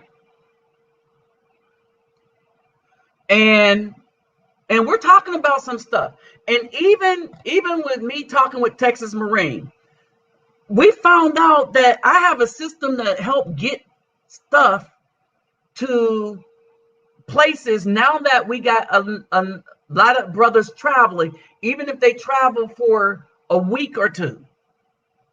Because it's enough, a week or two is enough to develop a relationship. If you develop it before you get there, learn a little of the language, it's enough. Right? And so you can leave to get a little peace. Go ahead, Texas Marine. And hopefully Brother Elijah could pop in. Hey, yeah. Can you hear me? Yeah, I can hear you. Yeah, about disagreements and stuff. Most brothers will disagree on men, Afro males disagree on methodology. Usually our end results are the same. It'll be method, because me and Nabi disagree on a lot of stuff. but we always had the same goal at the end was the Can y'all same hear me? thing. And that Yeah, disagreement I hear, brings discussion. hold on. Uh-oh. Yeah, I hear you, brother. Brother. So brother Eli is on. Go I hear ahead. Go you. ahead, brother. Hold on. Go ahead. Finish what you were saying. Then you take it, brother Elijah. Anyway, yeah, we'll disagree on a lot of things, and it's disagreement is good because if we all thought alike, we never get anywhere. So, Yeah. yeah, 'cause when I first met Nabi, I liked everything I saw about it. When we actually sat down in person, we saw that we had differences in how we want to do stuff, and that's where you learn from each other because that disagreement breeds discussion, discussion brings results, and results brings the plan to fruition. So, in our disagreement, we came to common ground. Every now and then he saw some things that I was saying and implemented that. A lot of things since he had the experience of traveling, I saw what he was saying. Some things I had to learn the hard way because I'm a hard head, but in the end, I still saw like, hey, okay, this is how it's working. That's when we got the plan to bring stuff down. I'm like, well, I ain't really bringing a lot because I ain't staying alone. Ordered up some bags. He got them to me, packed it up, boom, get down there. What would have cost him extra money end up being free. Yeah. And that's one way you waive the help is some of the times help is more important than money. Some of the time money is more important than help. But sometimes they're the same thing. Hold on. Let me rephrase that. But then when you really think about it, most of the time help is more important than money. All right. But money, you need money to get the help and stuff. Yep. And so I don't Can you hear discount any of it. Go ahead. Oh, I'm good. Go ahead. Go ahead, brother Elijah. You got the floor.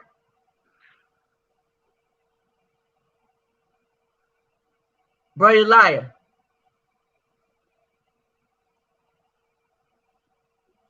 No one can hear me. Yeah, we can hear you.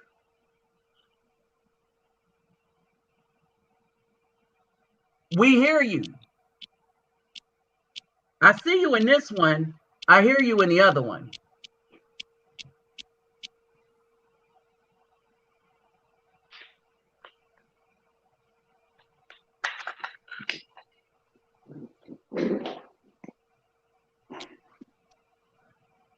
Hey, which one are you? Okay, I can hear you in this one. That has the E.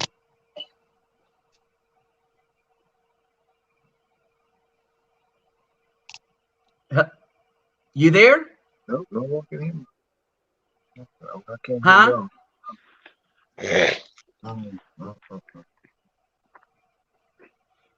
Hey, we hear you, brother Elijah. Nabi, if you can hear me, I can see you talking, but I can't hear you. Oh, because you're in here twice. Hold on, let me do this. And I don't see anything on my end. Okay, I'm gonna remove this one. Except I'm sitting in the dark. Okay, there you go. Okay, that's better.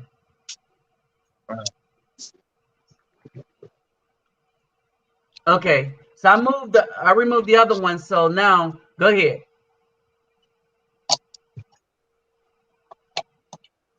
I don't think he can hear us. Hold on. Okay. There we go. Now I ain't echoing. No boy. Hold on. Now, let me get rid of this one. Okay, go ahead. You're in the show. Everyone can see and hear you.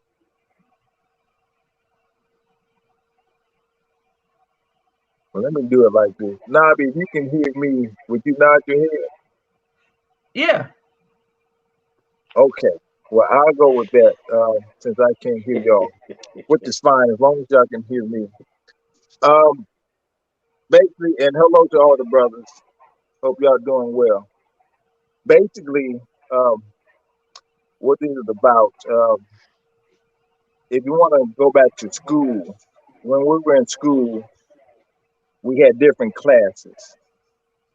We had science, we had social studies, this, that, and so forth. And we had to be excellent in all of them. So we know Nabi speaks a lot about what's going on with the women. That's just one aspect of what we have to understand as men.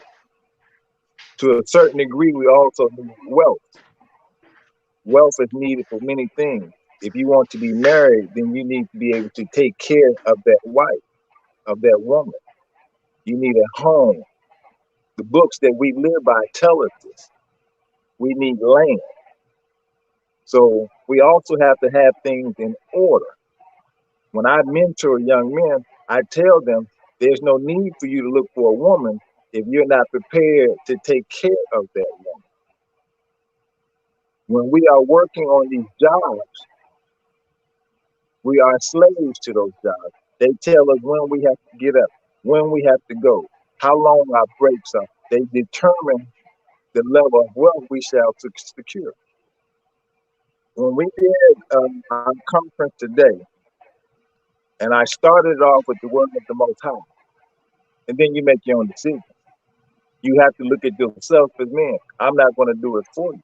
But the word says a wise man, a good man, a dedicated man, a devoted man, a righteous man leaves an inheritance to his children's children. So all you have to do is look at yourself and understand where you are right now. And so when we are not in these situations, we have to understand the only people who have stopped us from getting wealth is really us as men. Why would I say that? We already got the understanding of how these women are. As long as I've known Nabi, 4 or 5 years, he's been speaking and teaching on this. Okay, and what else?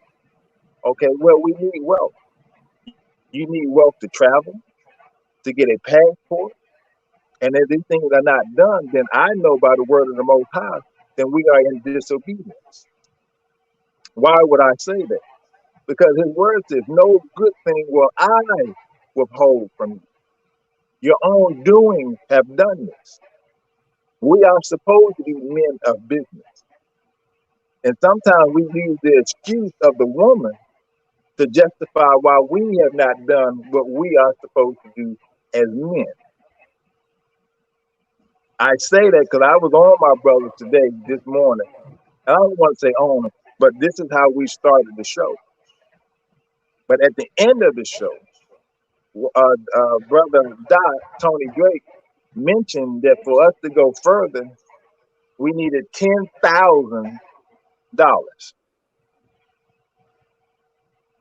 Okay, well, that's already taken care of, except for 2. And I had texted Nabi earlier, and I let him know that 2,000 is open in regards to present this to you brothers. I say that y'all don't really know me, but if Nabi mentions this to you, I want you to understand who he's bringing this to you. I don't have time personally for any of my brothers to be broke. I don't have time to bring any negative news to y'all about investing. I'm gonna tell y'all clearly, if you think I'm lying, fine, I don't mind. There has never, zero, never been any time when I suggested or strongly mentioned a certain investment for brothers to do that they have not prospered. Never, zero. I'm 100%. So what am I saying? We have $2,000 left. I want y'all to hear this, brother. I want y'all to hear this. Nabi is sitting right here. Now, if you don't trust Nabi, then why are you here?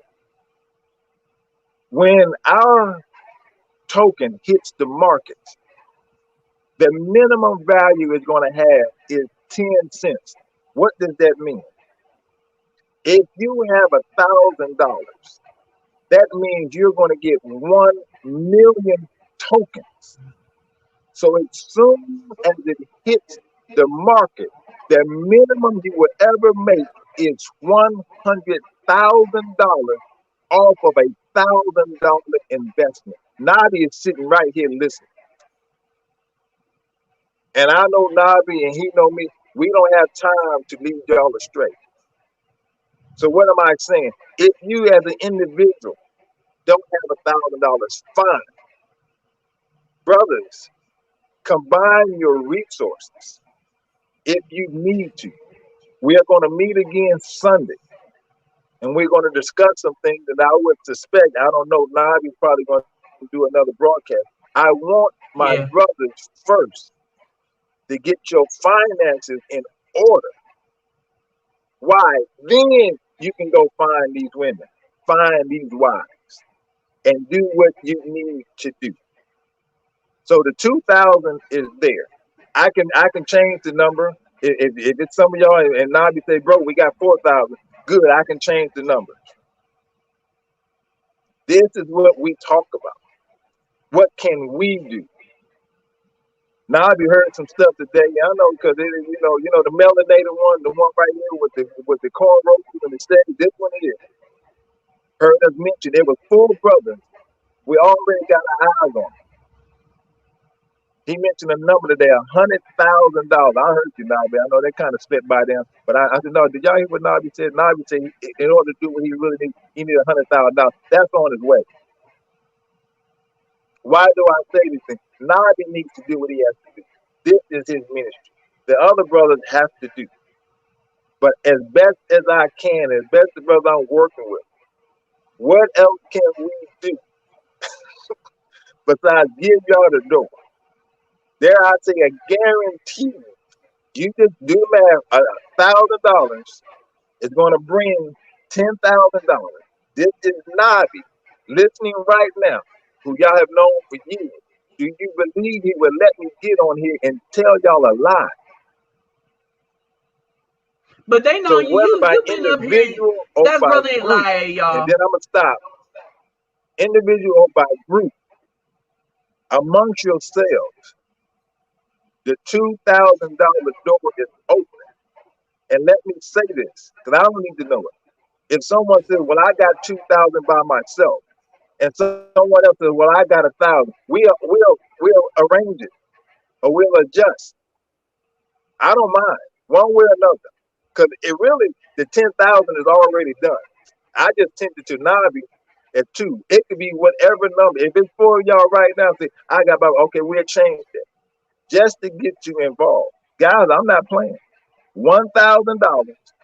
And let me be clear, probably within the span of less than 6 weeks, it's going to be $100,000. And this ain't about for us going shining and then we're in the mall and we're doing stupid stuff. This is about building wealth, building relationships, leaving an inheritance to our children's children, learning the things we should have learned way back when we were younger, how to invest, how to open business, how to manage our resources, how to understand our credit. We should have been there knowing this, but that's okay. We will learn it now so that our children will learn it even sooner. So if you want to get involved with this, get with Nabi, we will do this again. I will send the links out and we will discuss these things and go over these things Sunday. So we're going to meet again this Sunday at 12 p.m. Eastern time. Is that And good? that'll be Nabi? 11 o'clock Central. Is that good? Yeah, that's I got to good. see you shake your head because I can't hear you. Yeah, that's good. You good? Okay. And I'm going to go ahead and get on off. All right. And let me say this. So we've been talking about men's issues. We've been talking about these men's issues. We've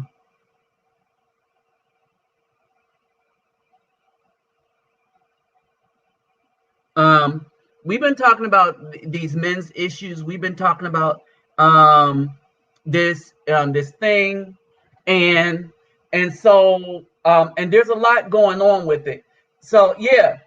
So I hope he's seeing this. Hold on. And so these are, I let them speak on this. Brother Roland and Brother Elijah, because they are experts on this.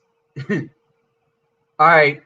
The next to Bertha, or let me say Bertha is next to Brother Elijah. Okay. Bertha helps out the channel the second most. Brother Elijah and Roland, they're up there. They're 1 and 2, and then Bertha, right? And so they are significant. So I know they know what they're doing, because those are my three biggest donors: Bertha, Brother Elijah, and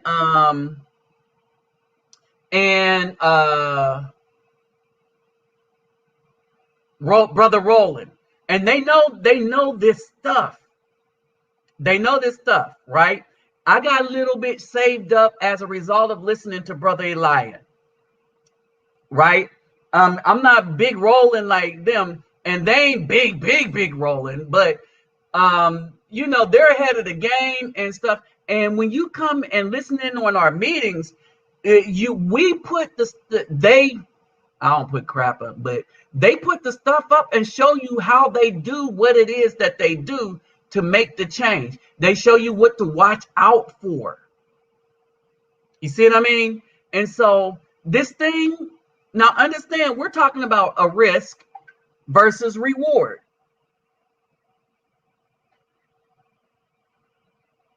Okay?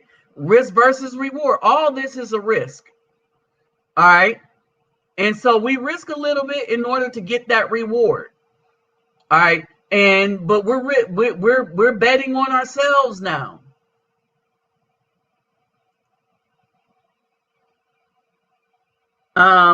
Okay, so my email is in the description box.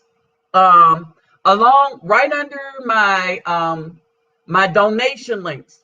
So you'll see my donation links, then the email, and then under that, all of the data that I've been using, from abortion to a lot of the stuff that's been going on, is in the description box too. I start just putting that in all my live videos. So if you want to go and see what's being done to us as Afro men and why we cannot build a community with the women we have here, you'll see all that information there right under all of that. And we're not saying all, because you're going to have some gems that are standing up that have kept themselves for a good man. Remember, if they have a child, they haven't kept themselves for a good man. But you have some gems that are keeping themselves for a good man. You have some that are widow. We can do widow, and we can deal with those of a bastard child, but not ones collecting child support, right? And so there is some we could work with, but we got to be on our P's and Q's first. And we have to be in such control of our P's and Q's that it cannot be taken from us by anyone. All right. And so this is where we're at. So my email is in the hold on. Because, you know, Texas Marine put this up here. Hey, Texas Marine, did you have anything to add? Yes, sir. Go ahead. Now, brothers, I missed the probably the last 10 or so of those meetings. I used to be in on them. But I can tell you this, from what I did invest, wasn't even $50. It's already hit 100 in assets. And that's just off 2 of the coins. So they ain't lying. But you gotta be patient. So yeah, you got patient. So less than $40, now it's worth $100. And that's in about the last 3-4 months. Because I actually forgot it was sitting there. But then my phone started lighting up when the price of Bitcoin went up. Oh yeah. So yeah. Back when it was like 34,000, now it's up to 50. Yep. So it's not a quick fix. It ain't the stock market when a new stock go on play and it end up being, you know, Tesla and it just jumps skyrocket. It ain't that. And I moved my money out of Bitcoin and put it into another coin, and it's doing well. You know, I mean, I'm not filthy rich. I mean, but I got like 500 that's in it, right? And it's just sitting there. Yeah, brother. Okay. Hey, I haven't been getting notifications about the call. That's why I ain't been on them. Oh, okay. Yeah, I ain't been getting Ah, notifications. At all. No okay. emails, no nothing. Oh, I'm gonna try to make sure that happens. Cause yeah, Ah, I want to get in on what if I'm correct with what y'all talking about. Yeah, I want in on that. okay, yeah. And so yeah, so I'm gonna okay, part of that is my fault too, because with me being gone, I haven't been in. So today was the first thing that I got back to, but I haven't been stable for a while, Yeah, yeah. right? And so that's why. All right, and so basically when the links come, um so we got mental OD, and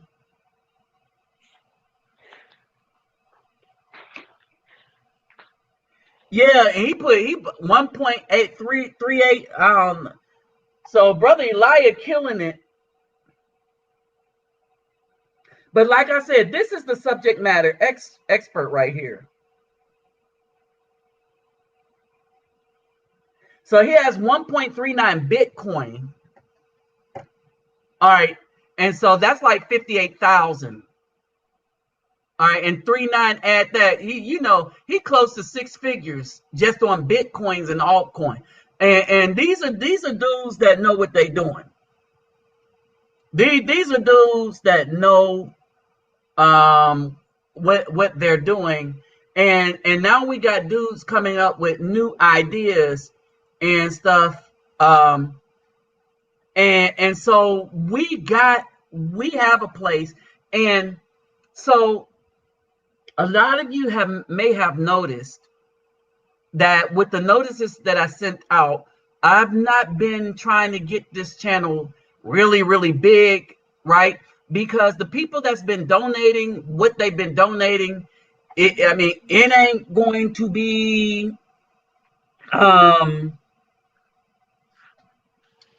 right. I got you. It ain't been a lot, but it's a work, and it caused you to get creative, right? But the reason why I like it small, because for those of us that participate in these things, when things do blow up, we will be more financially soluble, so that we can do this stuff, right? And so basically, so my email, which is right here, just hit me up on the email. It's the same email, and then I'll switch you to to another email. Just strictly going to be based on that.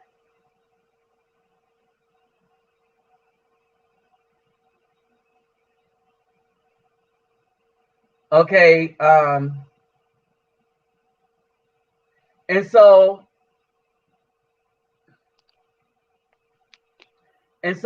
basically, I'm gonna start sending back.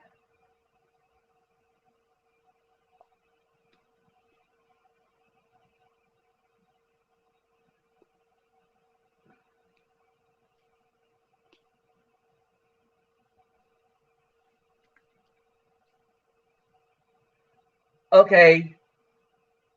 So I'm gonna start sending out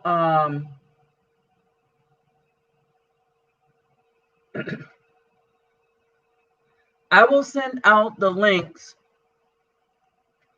right?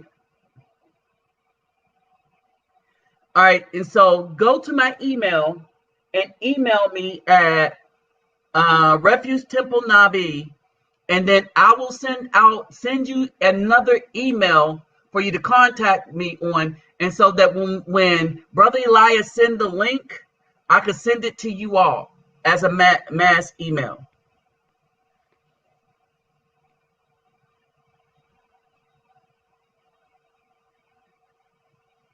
No, do the other one. The one here.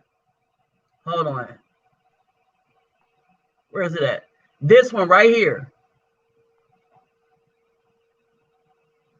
That one, refugetemplenabi@hotmail.com. This is why I miss a lot. All right. And so when y'all send me, when you email me here, all right, when you email me here, because we're going to combat this financially, we're going to combat the hatchet job by one, we're going to leave people alone that are no good to us. Two, we're going to get our finances in order and develop this stuff. Yeah, you can have that one. That's more of a personal one. But these other ones are notification one, business ones, and stuff like that. And it's how I get information to everybody. So this one right here, Refuge Temple Nabi, is how we're going to deal with this, because this is going to get information to everybody that want to participate, that want to get in on things, and that want to move this thing. Because we're talking about even places we can go. There is so much that we're talking about, not only how to get this money, but how to access it without being taxed the hell out of, or how to access it and be able to generate this this income and access to this income, even if we're in other countries. All right, brothers been coming up with some ideas, been looking at these laws that's been coming up and stuff. And so, I mean, this is what this is about. All right. So hit me up on this one, and I'll send you the Nabi email, so that when we have the classes in the group, right? Y'all could come on in. All right.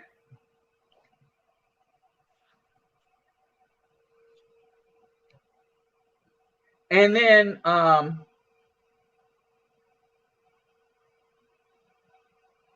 right, and then everybody talks with everybody within this place, within this group. All right. I'll call up a couple of the brothers when I get some news that I think they don't have, either from inside or outside of the United States. All right. They call up and discuss remedies. They call up and discuss tactics. They look at certain coins. I mean, it's a brotherhood, helping brothers make money. You know, not that crab in the barrel crap. Go figure, right? All right, so this is basically what we are doing. All right, so if you want to donate to the dolls and all the stuff that that's going to Brazil and stuff, my donation links are this. If you want to do that stuff, and my Cash App is here. My TikTok there, y'all could go on there. I usually share that a bit. All right. But this email right here, hit me up on the email and right here, and then I'll get you tied in to the crypto business financial end of the thing, which is going to be another email, and everything will be sent there, since I'm paying more attention now. All right. And so basically that's how we're going to work that. All right.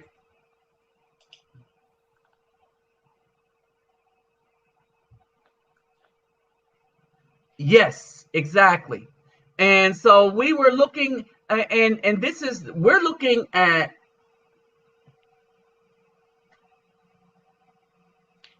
yeah, refugetemplenabi@hotmail.com.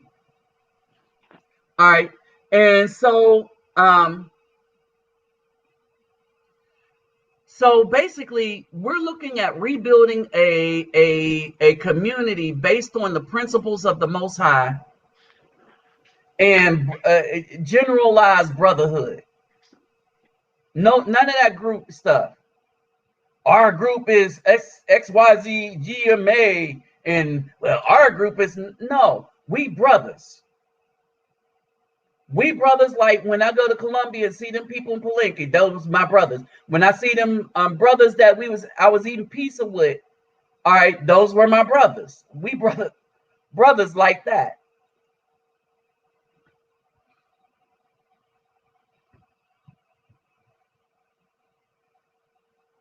I would just restart it. But anyway, so and remember, don't really sweat it like that, right?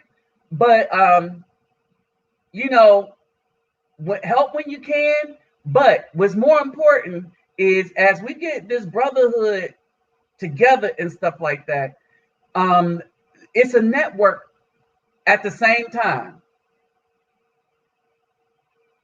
It is a network at the same time.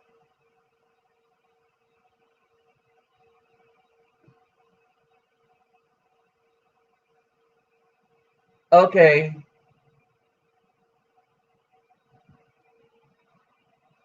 Okay, and all right, let me give this to Dwight. So Dwight, I'm giving you Brother Elijah's number.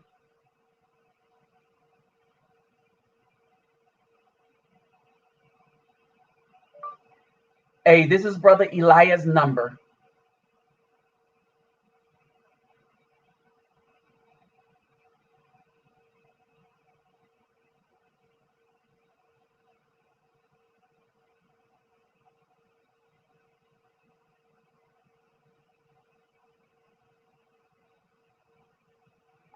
Okay.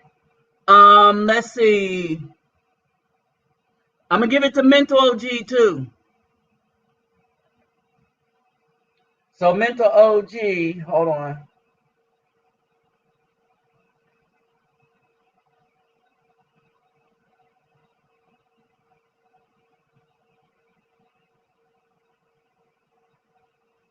Let's see. Okay, hold on.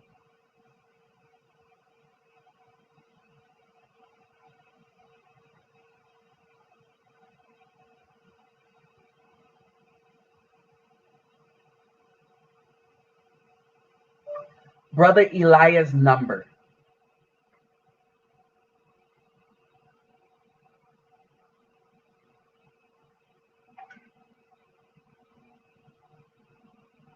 And Texas Marine, yeah.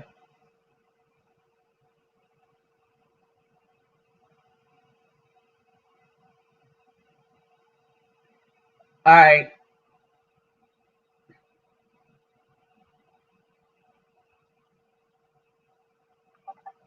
And Texas Marine,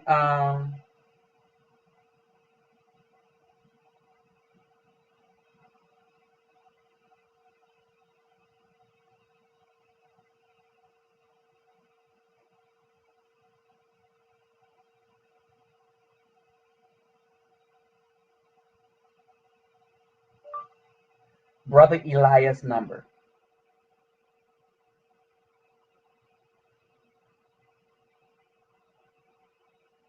All right. And so all of y'all, so that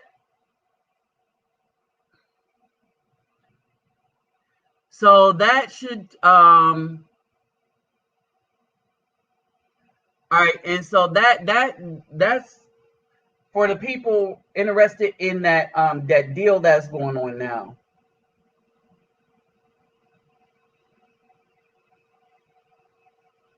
Let me see.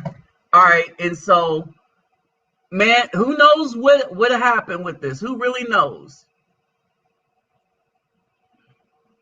All right. So this is all the stuff. Here's the thing. We know that we are an endangered species here in the United States. We know that we have nothing but adversaries, even to the point of the people that look like us. We know that we cannot trust any talking heads of any political party, regardless of their skin color, especially if they look like us and they're talking heads on these things. Hey, what's up, Chocolate Truth? It's Chaotic Truth. How you doing? Oh Lord, you know I can't read. I didn't know that. So How what's you up? Hey, Yeah, man, that's what it say too. Chaotic Truth. Yeah. I can't see. Yeah. My bad. What's up, Chaotic Truth? Hey, I'm pretty good, man. I just happened to see your topic, and I wanted to join the topic. Is that cool? Go ahead. Well, first of all, thank you again for letting me come up on the panel, and this is my first time over here. First time ever hearing about you. I have an opinion about the child support system and men who are in the child support system, if you don't mind. Oh, go ahead. Go ahead. Okay. Oh, hold on. Let me some ground rules. We do this. We men. Okay. Remember back in the day we used to fight over basketball because somebody got hot. Yeah. Next day we was we men because we hash these things out. So you basically an saying idea is an idea. So basically you're saying I'm free to talk. Yeah. Okay. Because a lot of we places, men here. Okay. We men here. I don't know where you came. Okay. Go ahead, man. Well, to begin with, I don't have a family. I don't have any children, but I know a lot of men who do have children.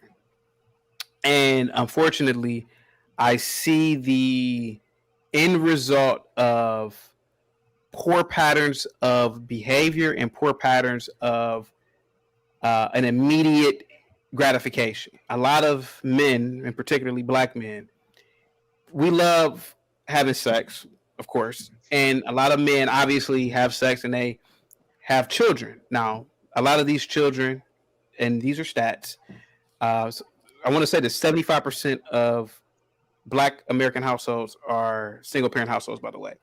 So that means that men are out here having sex and having children with women that they more or less should not have had sex with and had a child. In my opinion, what would destroy the child support system, the court system, and I used to work in the courts. I used to be a probation officer many years ago. Oh, okay. And I saw it firsthand. Men need to take the responsibility of selectively breeding, one, and they need to date women who come from a nuclear background. Now, I don't know how you grew up or anybody else on the panel, but we need to correct this single parent epidemic in this country. Mm-hmm. And it starts with the little things. The little things are men should make it a priority to mingle with women who come from a nuclear family. Now, I'm going to say this, right? Typically, a girl from a nuclear family is not going to get pregnant outside of wedlock on the same rate as a woman who comes from a single parent household. Exactly. Now, I used to work in the social services industry. I used to work in the mental health industry, and I used to be an educator for many years.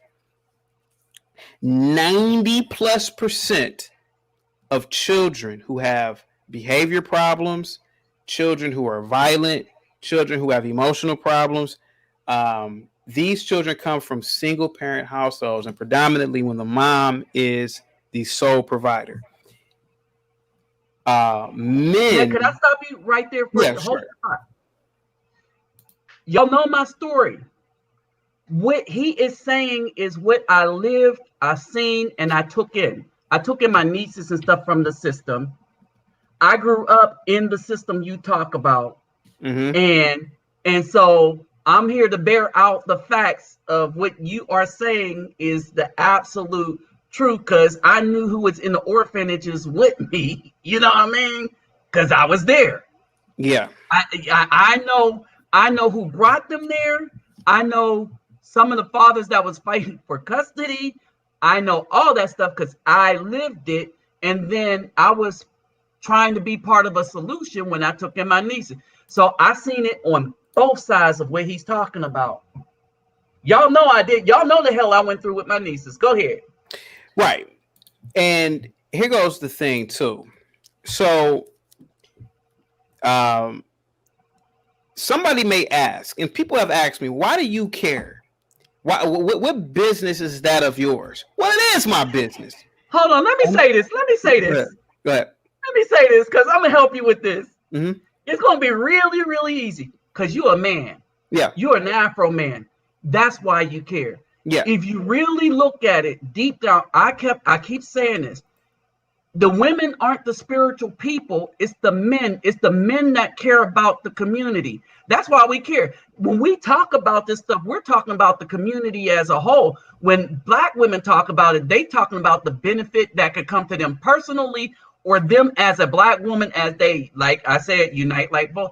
You care because you're a brother like me, and that's what we do. End of story. That's why you care. It's what we do. Right. Geico. Right.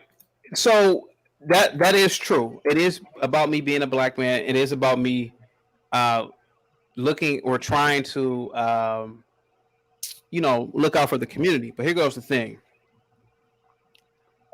These are stats, and anybody can look these up.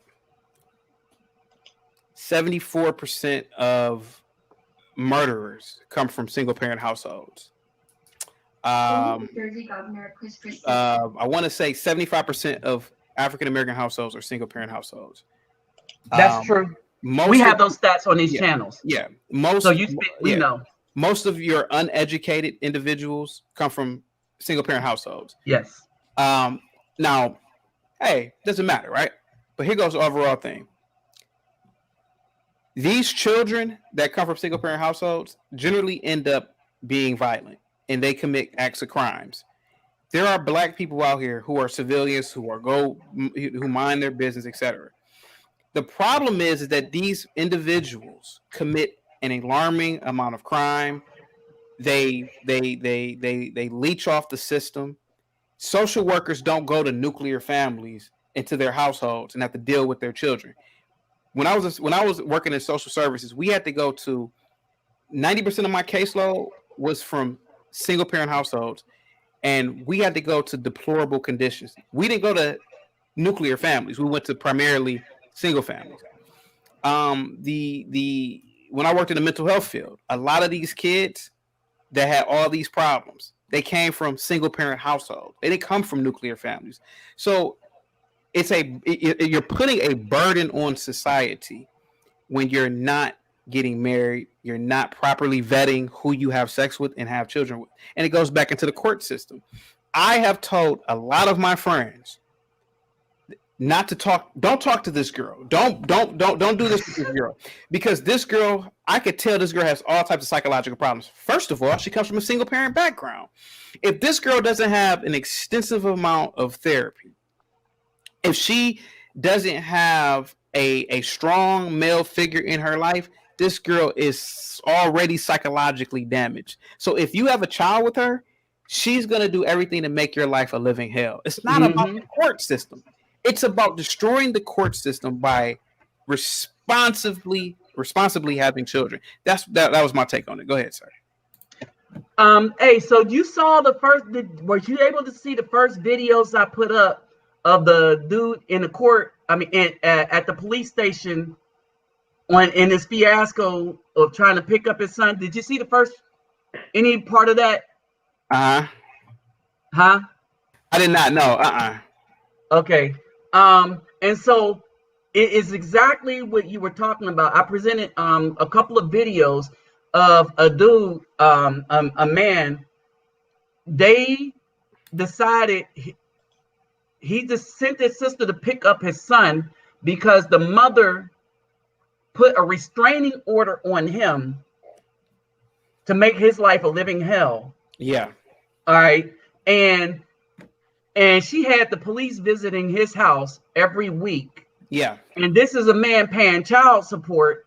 And what the police officer said, he's like, I was only supposed to pay this much child support, and I just had to give this much. He said, that's what you're supposed to do. And I said, no, that isn't what he's supposed to do. He's supposed to be raising his son. Now, here's some more stats, right?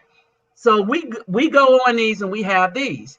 that 59% black psychiatrist, female doctor found that 59% of black women have multiple children from multiple babies' daddies. Mm-hmm.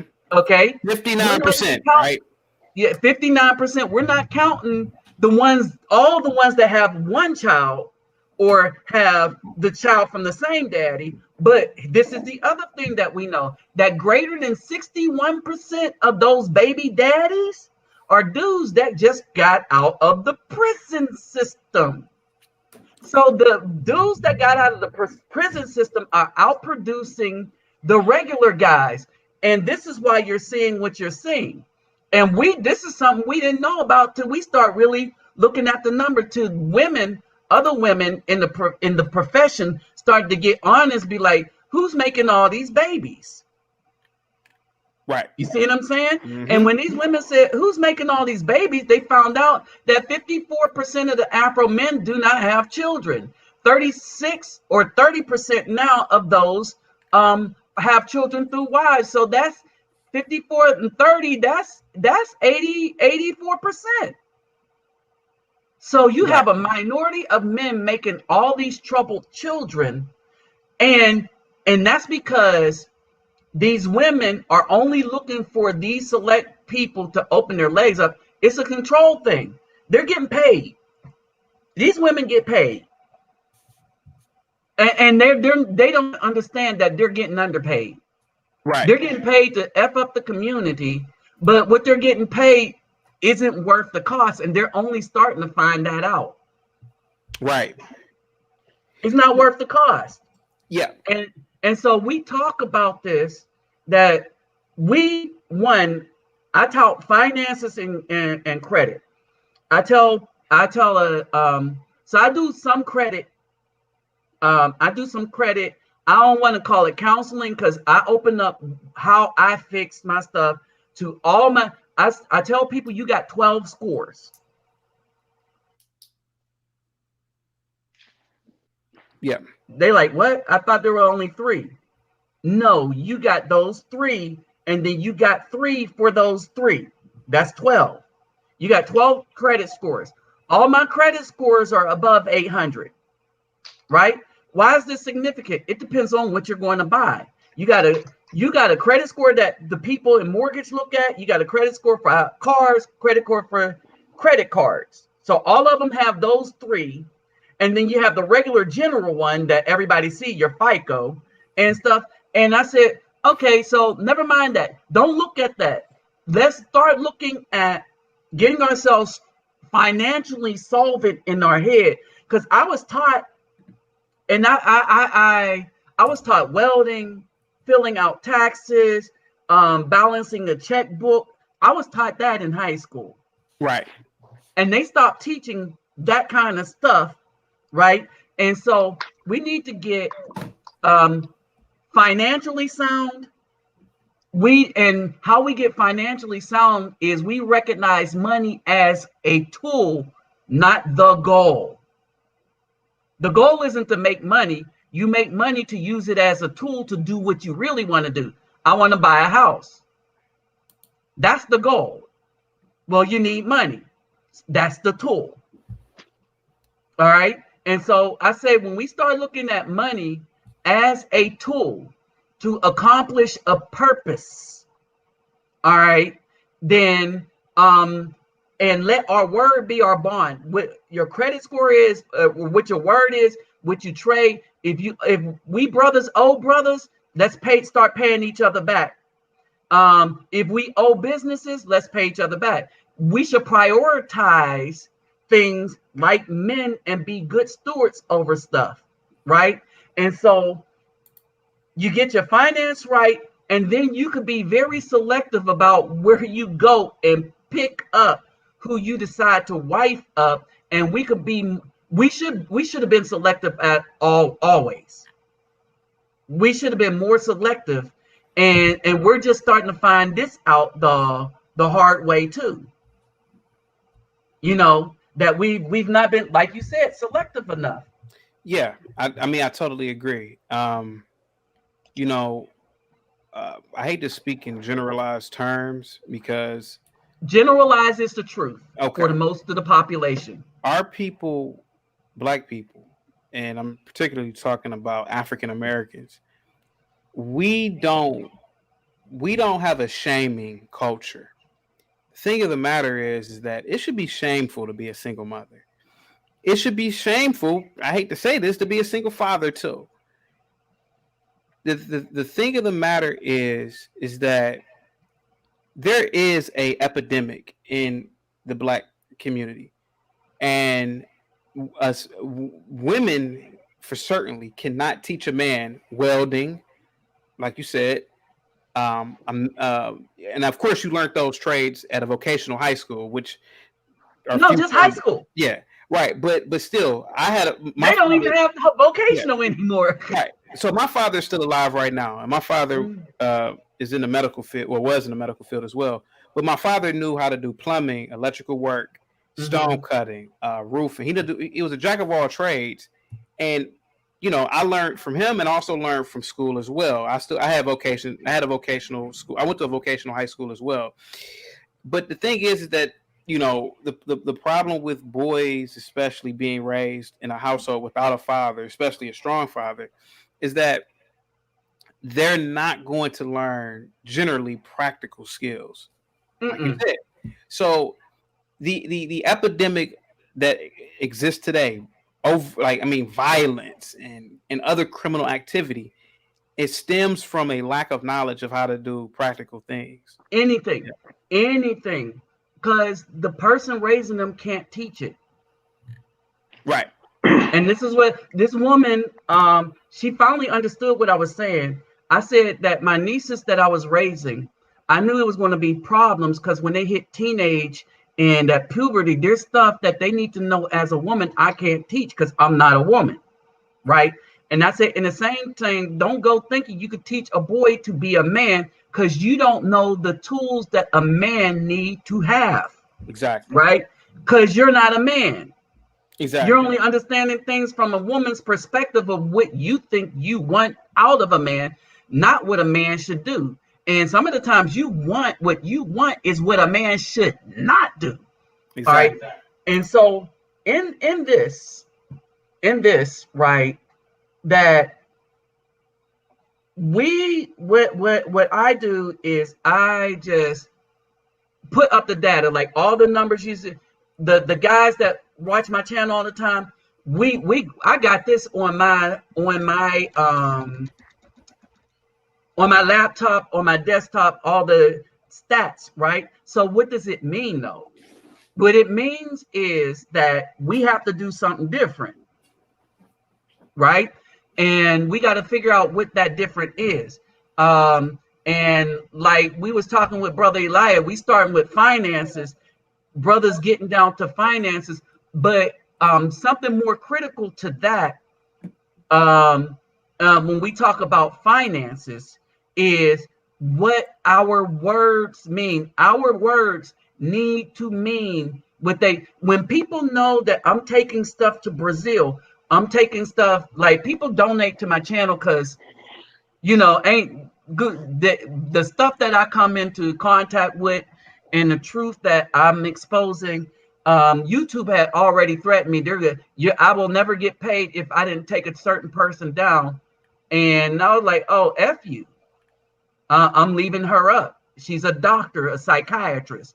And they didn't. And so the donations that I get, everybody knows where they go because they see, and half the brothers are helping. So there's a network that's being developed, right? And so this is what we need to do. We need to start networking and start building up the type of community that we want. And it says, be transformed by the renewing of our minds, right? And so that's my solution. We get back to looking at finances differently. Money is a tool. It's not the goal. It's the tool. What is the goal? What is it that you really wanted to do? Me, I wanted to retire out of the Army. They couldn't stop me. They were racist because I was a lab tech my whole life, adult life in the Army, in all the departments, right? generalized, specific in blood banking and ASCP certified. They didn't like that because I'm Afro.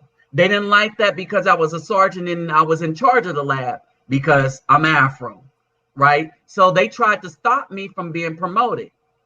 Okay, I knew this, but I always kept my nose clean. I didn't get into no trouble. I stayed the top of everything, even though I knew it wasn't going to get me anywhere. They were going to block promotions. They were going to block awards. There was awards that I earned that they refused to give me because they were worth points. But my goal wasn't to get points. My goal wasn't medals. That's a Napoleon thing. He gave them medals because he didn't have money. My goal was retired. You see what I'm saying? So we have to establish what is the goal that we want, and then what are the tools that we need to get to that goal. We want a wife, then we need land, house, whatever. We need income, right? And then once we get that, we need to choose wife material.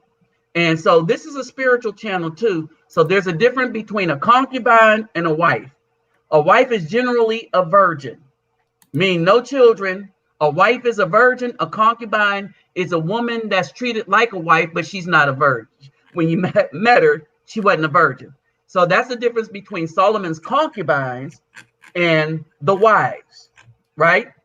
And a lot of the concubines are political things. So if you want to travel to find a wife, because it's going to be hard in the United States to find wife material, if you want to travel, you got to have your finances straight. Finances are the tool. What? To travel to either live in another place or get a wife and be able to take care of. It's the tool. The goal is your purpose, right? And I think we as men, now that we see the pitfalls, we see the damage that's done. We're looking at the children, and a lot, you see more dudes upset at what is happening to the children than you see women.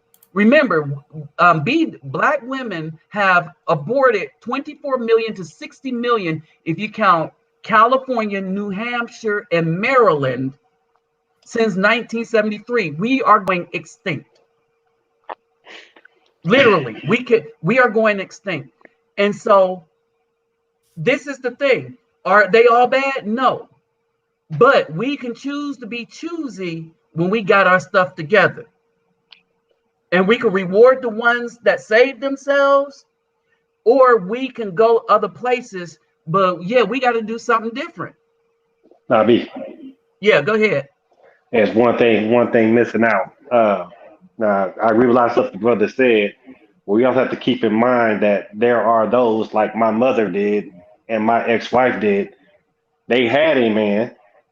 Both me and father were Marines at the time we got married, and these women chose to be single mothers.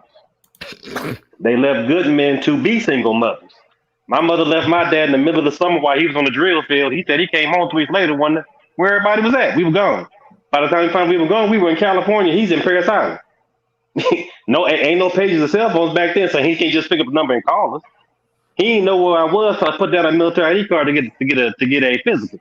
Then he got a bill. Then he knew where we were. That was a year and a half later. Now, the other part is what we forget is this whole system prevents men. If you are behind one payment in child support, you cannot get a passport. You ain't going nowhere unless it's within the continental United States and Alaska. You ain't flying out this country because you can't go because you can't get a passport. It's a system of control in more than one way. It keeps you here, as we say on the plantation, because they said it and they reinforced it during this pandemic when they did all them stimulus checks. You cannot get stimulus if you're behind in child support. They will send it to the woman. You cannot get a passport if you're behind in child support. I didn't get my taxes for 15 years because of child support. Because I had a rearagist that mounted on me when I was in the Marine Corps. She was getting money, but they allowed her to get the big three: Medicaid, food stamps, and child support. And she had a military ID card. So I came home to $80,000 in debt. Now I became a deadbeat dad because I had $80,000 in debt. I started paying child support in '96 through the state. I did not get a tax return until 2016. And then the worst part is, I found out that Columbia will not be. The child ain't mine. She lied for 30 years. And I have no recourse because there is no paternity fraud laws in any state or territory within the United States. In other words, they have no accountability for anything. So Texas Marine, salute to you. This is what I'm talking about. This is exactly what I'm talking about. A man or men, we have to be vigilant. We have to be almost to the point where it is an extreme. Yeah. There are no ifs, ands, and buts. There are no in-betweens. Me right now, I don't even speak to women unless they fit a certain criteria.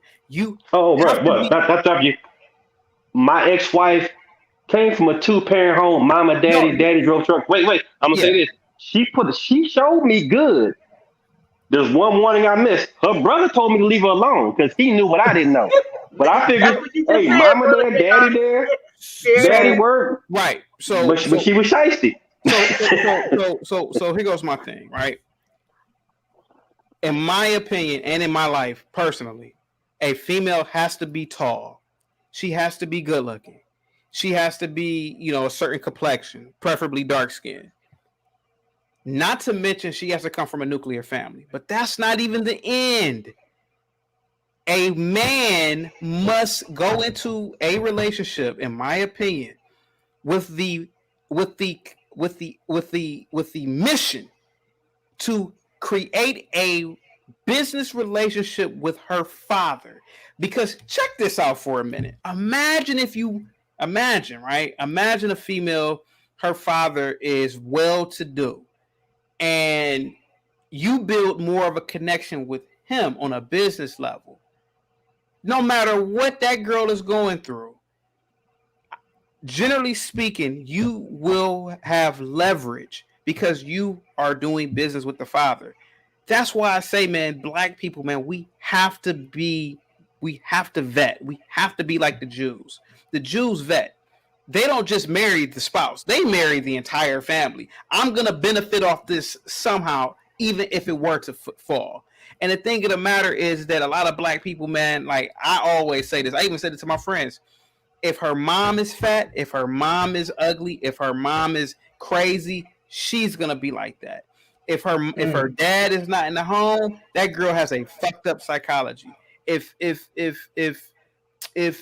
her parents have not told, if her parents don't give an expectation for her to be a domestic woman, man, hell no.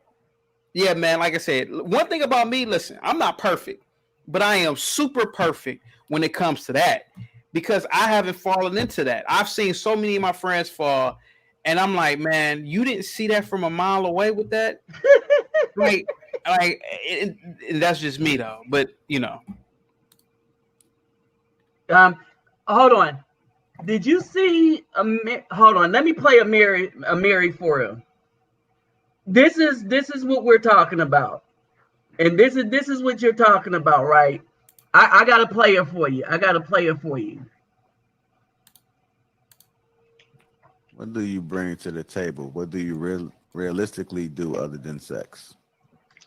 I can only speak for myself. I don't know about other women, but as for me, I bring my life to my husband. From my youth to my old age, I dedicate my life to my husband.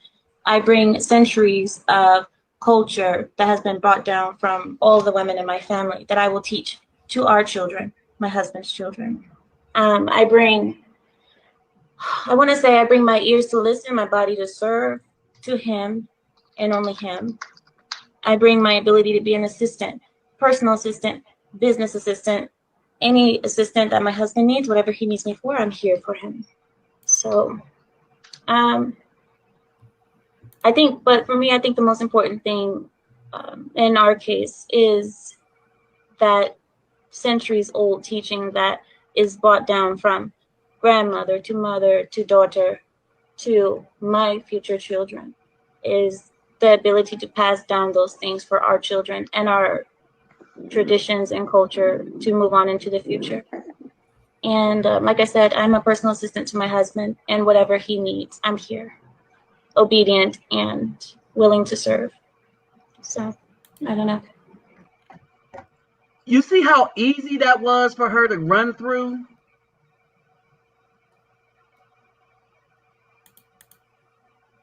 Hold on, let me see where I'm at. Hey, Nabi, there's also the Did you fact see that how easy that was for her to run through? When we put on the other two women, it was I don't even like this question. I don't even know why they ask it and stuff. And this is what I'm talking about. When I go to Colombia, when I went to Colombia, that's the type of woman I met. Right? The one I was happy. Had I stayed there, and it's the reason I'll be going back to Colombia. I got people in Brazil like, oh, you gonna leave? Nah, I'm not gonna leave them, but you know, and so basically, me, I'm looking at probability because I'm a lab tech, so I look at probability and cost risk analysis. What is the risk? And the risk is, the probability is that in the United States, with most women, something is going to go wrong, and many of them will hem you up. And the damage that the one that's going to do the most can do is so grievous. It's so grievous that it is not, hey, don't worry about it, Dave. Don't worry about it. It'll fix itself later. Excuse me, can I ask you a question real quick? I didn't mean to cut you off. Go ahead. I'm new to your panel, and I wanted to ask you a question before I said this. Is Mental OG that's a regular in your channel? Yeah. Okay. I didn't know who they were. Okay, but they, obviously they think I'm a troll. And, of course, I don't want to disrespect anybody in your panel, but I'm trying to figure out for the life of me, what am I doing to troll? Yeah. I mean, well, the guys are having discussions with him, so I'm watching the discussion. Okay. And so, like I said, all of us ain't going to agree. Yeah, but I'm just trying to figure out why I'm trolling. Like, because I want you to think that I'm trolling. No, I don't. Okay. I don't. You wouldn't be on here. Thank you. Right. I think you have some stuff to say. Right. And other people do. And so other people trying to figure out where he at. But he a good dude and stuff. And we don't agree all the time. Mm-hmm. My biggest argument was with Brother Elijah in Brazil, but we cool as fans. You see what I'm saying? And so I don't know. I don't get it either. But okay, well, how about this? Can I ask Mental OG to come up on the panel? Because like I said, I'm curious as to see what is he? I mean, what is it that I'm doing that is thinking that he? Yeah, because Kevin Scales is he's saying that Mental OG. I'm trying to figure out what am I doing or have done for him to believe that I'm a troll. All right, let's see if he can come on. Hey, brothers, I'm about to get out. I got to work in the morning. Have a good one, man. All right.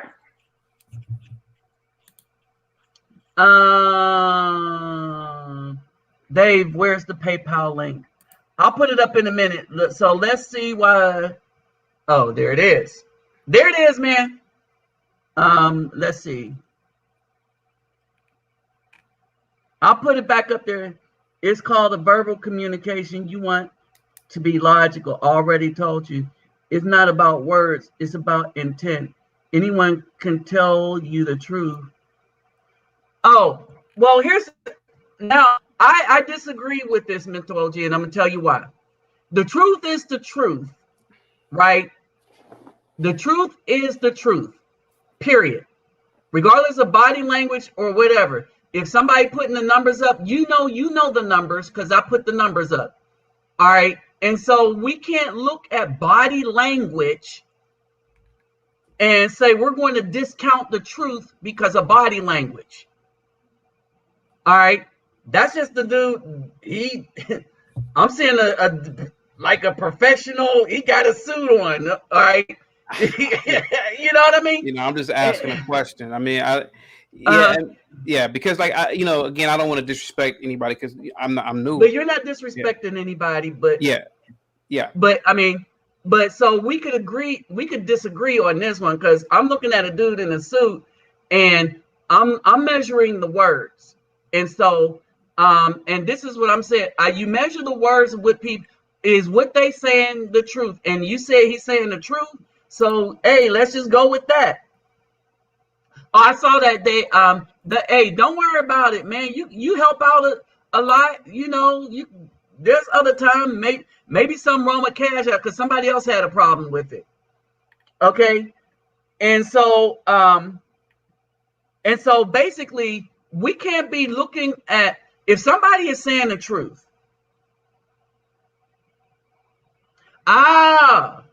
Okay. So here's the mix-up. Mental G said he asked if you were trolling. He didn't say that you were trolling. And so probably at the beginning, because you're very, very new, people don't know. Okay. You see what I mean? And so basically, I've had a lot of trolls. I had a lot of people trying to shut down my channel again. It would be like the 7th or 8th time, probably this year. Okay. And so he said, I was asking if you were trolling because you were new. And so we listened to what you had to say, and most of us was in agreement with you. And so I think he himself. Yeah, I don't know what that means. Like he says your body language was off to me. Body language. But what am I doing as my body language? Hold it.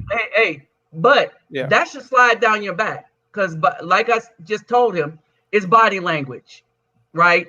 And so he probably looking for stuff for whatever reason. Because, like I said, we had some stuff, and I listen for words and stuff like that, and so. And that's a habit I would like for us to get out of. Let's listen to the words that's coming out of people's mouths, right?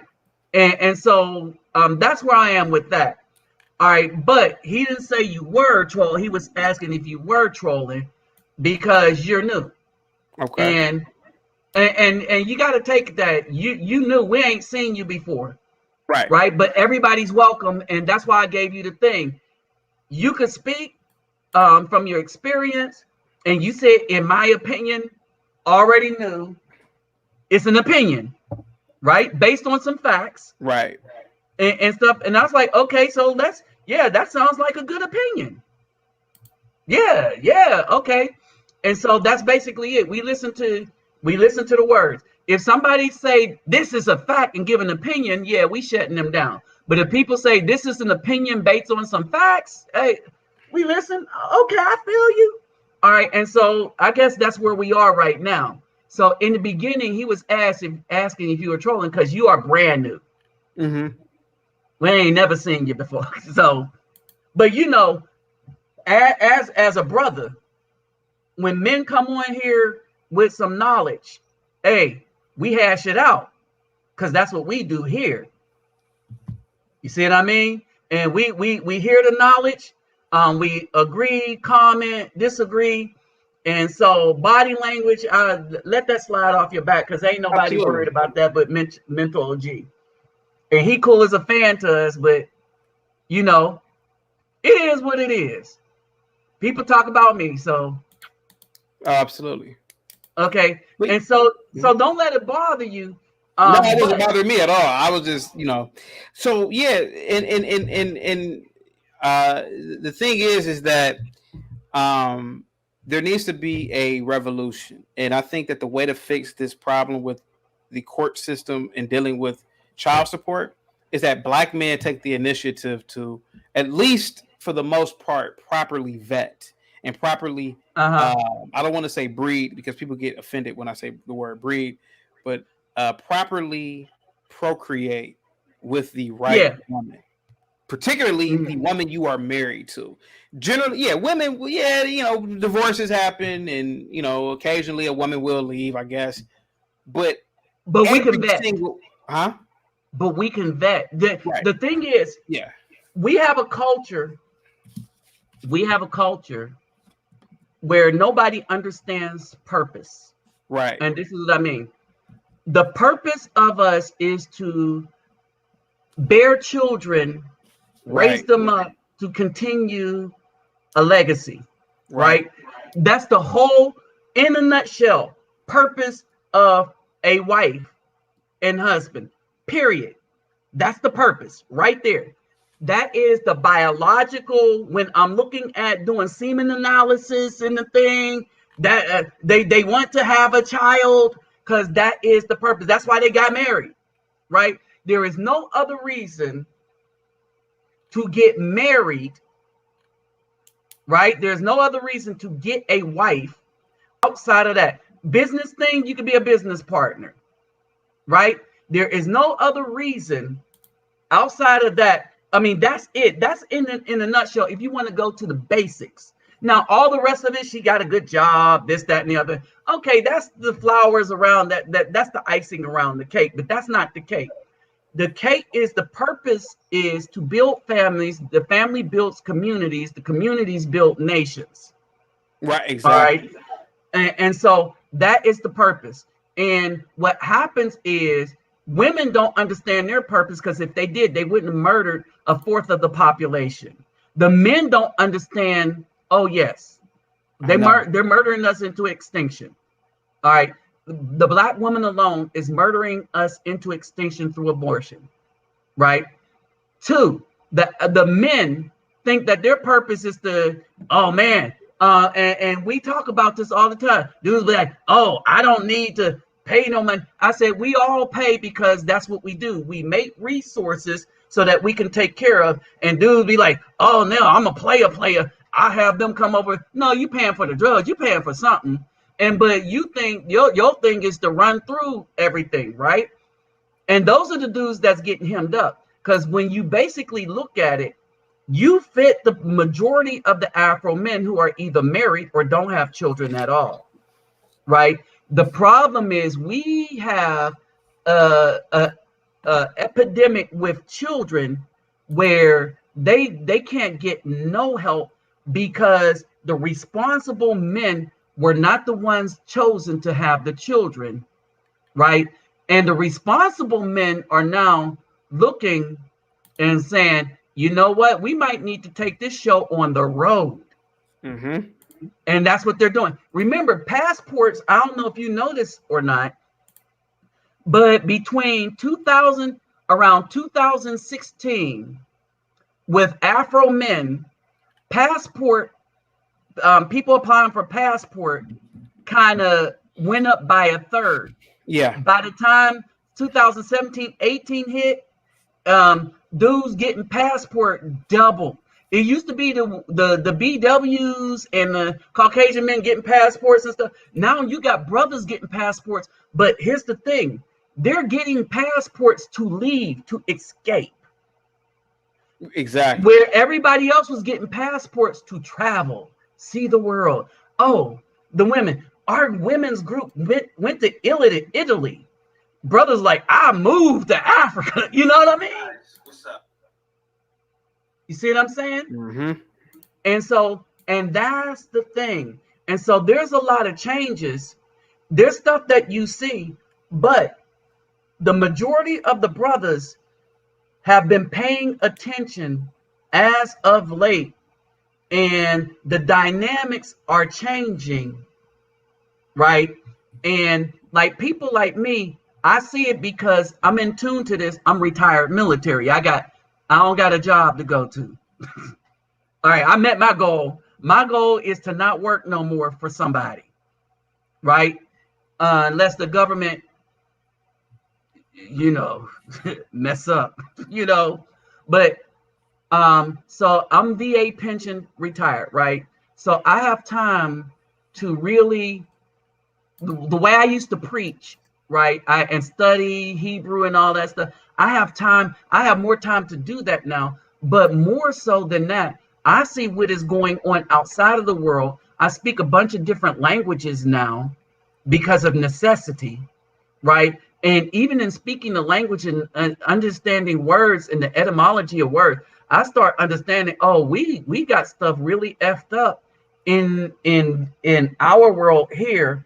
And a lot of brothers are waking up, and I'm seeing a lot of them in a lot of places that I go, and they are looking for a means of escape. But I will say this, and this is the one thing that kind of concerns me, is we need to leave how we choose women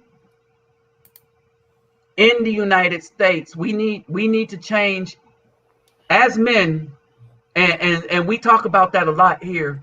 We need to, as you say, vet women, because even when I go to Colombia, Brazil, I see brothers that make the same mistakes, not in the way of brothers that go to the Philippines, but I see them making the same mistakes of not really vetting a woman. And in Colombia, that could get you hurt, and it is getting people hurt.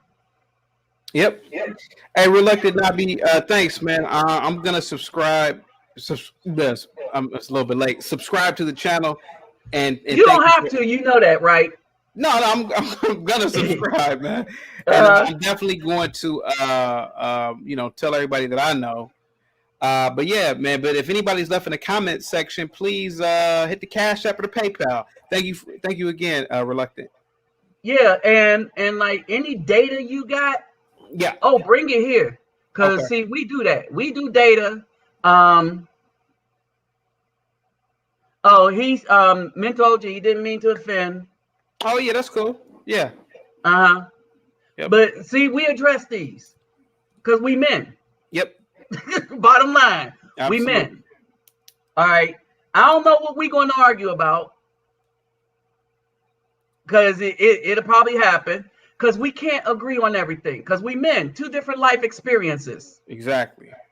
I mean, I'm coming up well, I was military, and you're coming up in a system that I kind of disagree with, but I kind of agree with your stance, and we're going to hit that thing where the military side is going to, and we'll hash it out as brothers and come to a conclusion. Absolutely. You know, that's what it is. We need to not be bothered by, we need to address things. We need to be bothered enough to address things, but not too bothered that we can't address things. Exactly. Okay. And so basically we address things because it bothered us. So let's address them. Right. Let's get to the thing. Let's get to the source. Let's meet it all out. And now everybody probably understand, like, yeah, okay, the brother's the truth. Right. Brothers brought knowledge and whatever. And some of us probably agreed with Mentoji. Some of us didn't. You saw the conversation, and people, and so that's basically it. And so basically, that's what we need to do. That's the other thing we need to get to. Exactly. And so we're working things on a crypto finance thing where we got a little group where we got brothers helping brothers making money. Literally, it ain't a lot of money, but we're making money, and we got all this stuff going on because we know that this is a symbiotic relationship. And one of the things that, even when I used to stick little children's fingers to do a hematocrit and stuff, it amazes me because I understood the clotting factors, every last one of them. It amazed me just how the finger just healed, how everything cascaded and did what it was supposed to do together to cause a healing. And I was like, man, that is so amazing.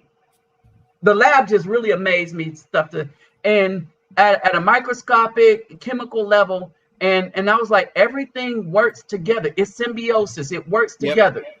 It either works together or something causes damage. And we need to repair damage and then continue how to make things work together. And so that's basically it. And some of the times you need the damage to know something's wrong. You know what I mean? I totally agree. That's why I don't take a lot of pain medications when I'm running around with a busted knee. I need to know when I'm putting too much pressure on it, because then you won't have no knees. Right. Thank you for stopping by, though. Hey, thank you very much, man. Have a good one. All right. So anybody else want to pop in before I roll?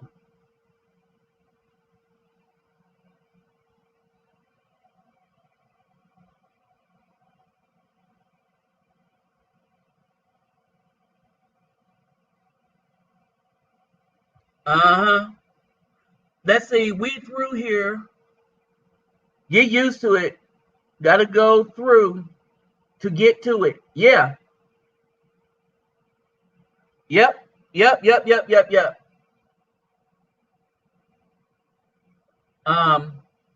Yeah, and it's time for us to save ourselves. And that's what this means. Financially, spiritually, we as men, we need to do this ourselves. And then when once we get this, all right, mythology,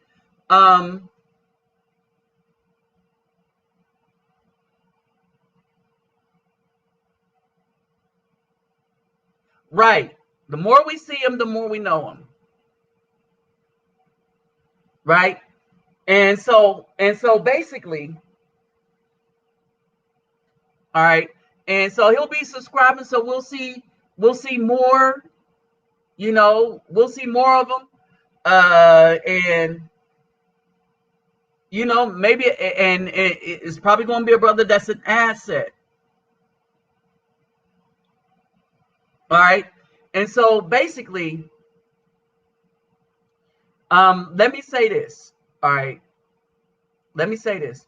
So basically, when we get down to it, these are issues that we're going to have to do for ourselves and solve for ourselves. Y'all know what's going on already. Y'all have numbers. Hey,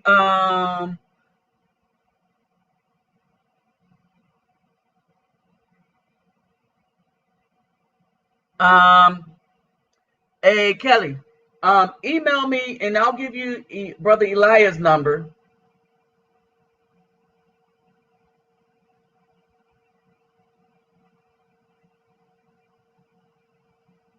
All right. Email me and I'll give you Brother Elias' number.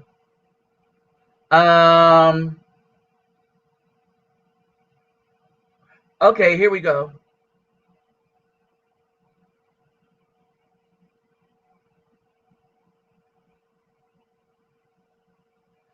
Okay, here we go.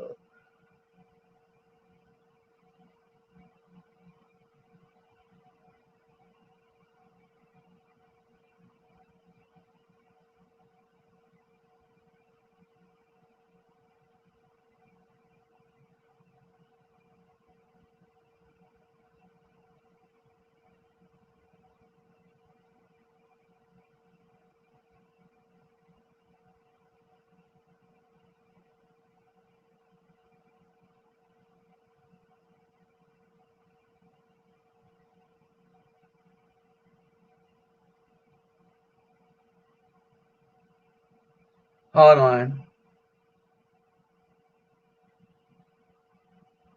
Okay, so Dave, I'm sending you the other email for the class.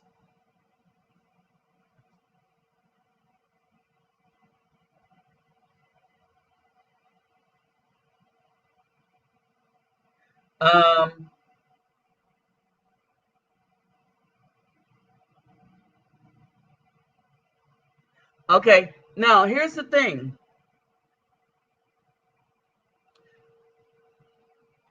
We're not going to worry when we're speaking truth and stuff like that, right? When we're speaking truth, we're not going to worry about infiltration, only to the point when somebody is trying to destroy the channel. But when somebody's trying to point a counter view, if we're on the truth, then the truth shall reign supreme. All right. And we got a lot of data, and a lot of other people got a lot of data. And there's stuff that y'all know that other new people don't know yet. Y'all got to understand that. And so they're coming here with what they know. All right. We might learn some stuff that some new things that they can teach, but definitely there's some stuff that we can teach them that they probably don't know, because we're dealing with things. We are dealing with things that a lot of people have not addressed or looked at because it is so bad. And I could even tell when I explained to him how many abortions there were since 1973, adding in the other 3 states, it kind of surprised him that it was a fourth of our population. See, we don't look at them numbers like that. Okay? We don't look at them numbers like that. You got it. When you break it down and say we're going extinct, and then people start looking at the numbers and they're like, yeah, that's what 60 million deaths would kind of do. You can't recover from that. Right? And so basically we let dialogue be open. We listen for the truth. We challenge opinions that's not based on truth, but we understand that when somebody has an opinion, it is a justifiable opinion. It could be a justifiable opinion if it's based on fact. The dude didn't say anything wrong. Okay? And so, but as men, we listen carefully so that we can challenge what need to be challenged. But if it don't need to be challenged, be like, okay, that's sound judgment. That's a sound consensus. All right. But also understand where people might be short on some things too.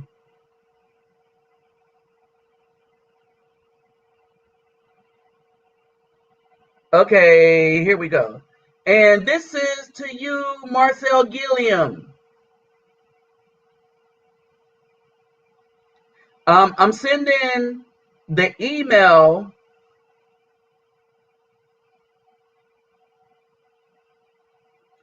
I'm sending you the email for the class. And so go to this email.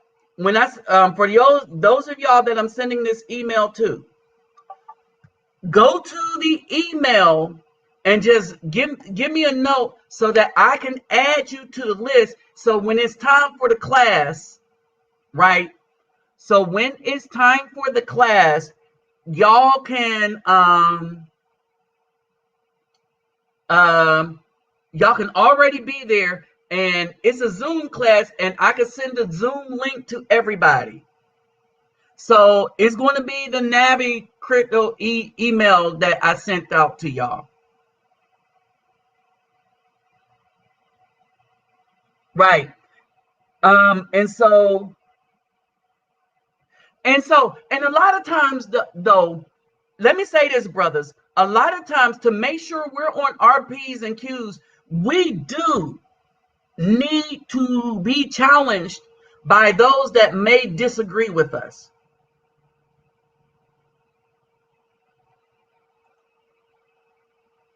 Okay. And so to make sure we're on our P's and Q's, we need to know what we're talking about. I don't mind people with differing views that come on. I don't mind with people with other ideas. Y'all know that, right? It makes me go look at half the stuff I learned from y'all. Some things I had wrong and y'all corrected. You see what I'm saying? And so that's how we gotta see this. That's how we gotta look at this. All right. And so I sent out the investment thing. And let's see what I'm not the expert on what's going on with that, but brother Elijah, man, him and Roland, brother Roland, yeah, they man, they on point with that. So, so Sunday is going to be the class. Now, let me say this, because this is going to be out of fairness. So to everybody that wants to be a part of it, right, a part of the class, we all of us, myself included, sent Brother Elijah $35. And because he's paying for the Zoom thing, right? So for those that want to get in on this, send in, you can cash at me or PayPal me the $35, and I'll send it to Brother Elijah, because basically he's the one that got the Zoom together. Now, a couple of the brothers help him navigate the things, a couple of the younger brothers, because we all, you know, and they help him navigate. But basically, he's the one that basically puts his information up there, tells you what he's buying, not buying. We're talking about all the laws right now. We're developing this new coin as or new token. I don't know. All right, but so there's a lot going on here. All right, but I'm gonna say this. We all got together as brothers, and for him to do the Zoom, we all gave $35. And so, and it's just a one-time thing. It's just a one-time thing. And he runs the Zoom. Okay. And so if all of us did it at first, so I'm going to ask everybody that want to be a part of it, just Cash App or PayPal and put for the class, for the Zoom. And it's just, it's a one-time thing. And then every time you show up, and you might have he might ask you to look into something. All right. And it's going to help. It's going to help with the portfolio, because there's some laws that I was aware of that, even though they're experts, they weren't aware of, because I was following certain things. But there's a lot of stuff they're aware of I wasn't aware of. And we share all this information. And then the stuff that was laid out by one of the brothers on how to use, it was how to navigate using your money and doing it in such a way that they're not going to take it with these tax. Yeah. Download Zoom. Okay, yeah, you're going to need Zoom. All right, you're not going to need to pay for the Zoom. Just send the $35, and we're sending that to Brother Elijah, because that's what all of us did. And you just download Zoom, and then when he sends out the link, I'll send the link to everybody on the email I just gave you. It's the Nabi Crypto on the email I just gave you, right? And then you'll be in. He'll invite you into the class. All right. And so that's how that works. All right. So whenever y'all can, just send that $35 so that we can send it to him, because he got the professional Zoom. So outside of working out the bugs of actually using it, we're up and running. We are up and running. Okay. Anybody else have anything to add?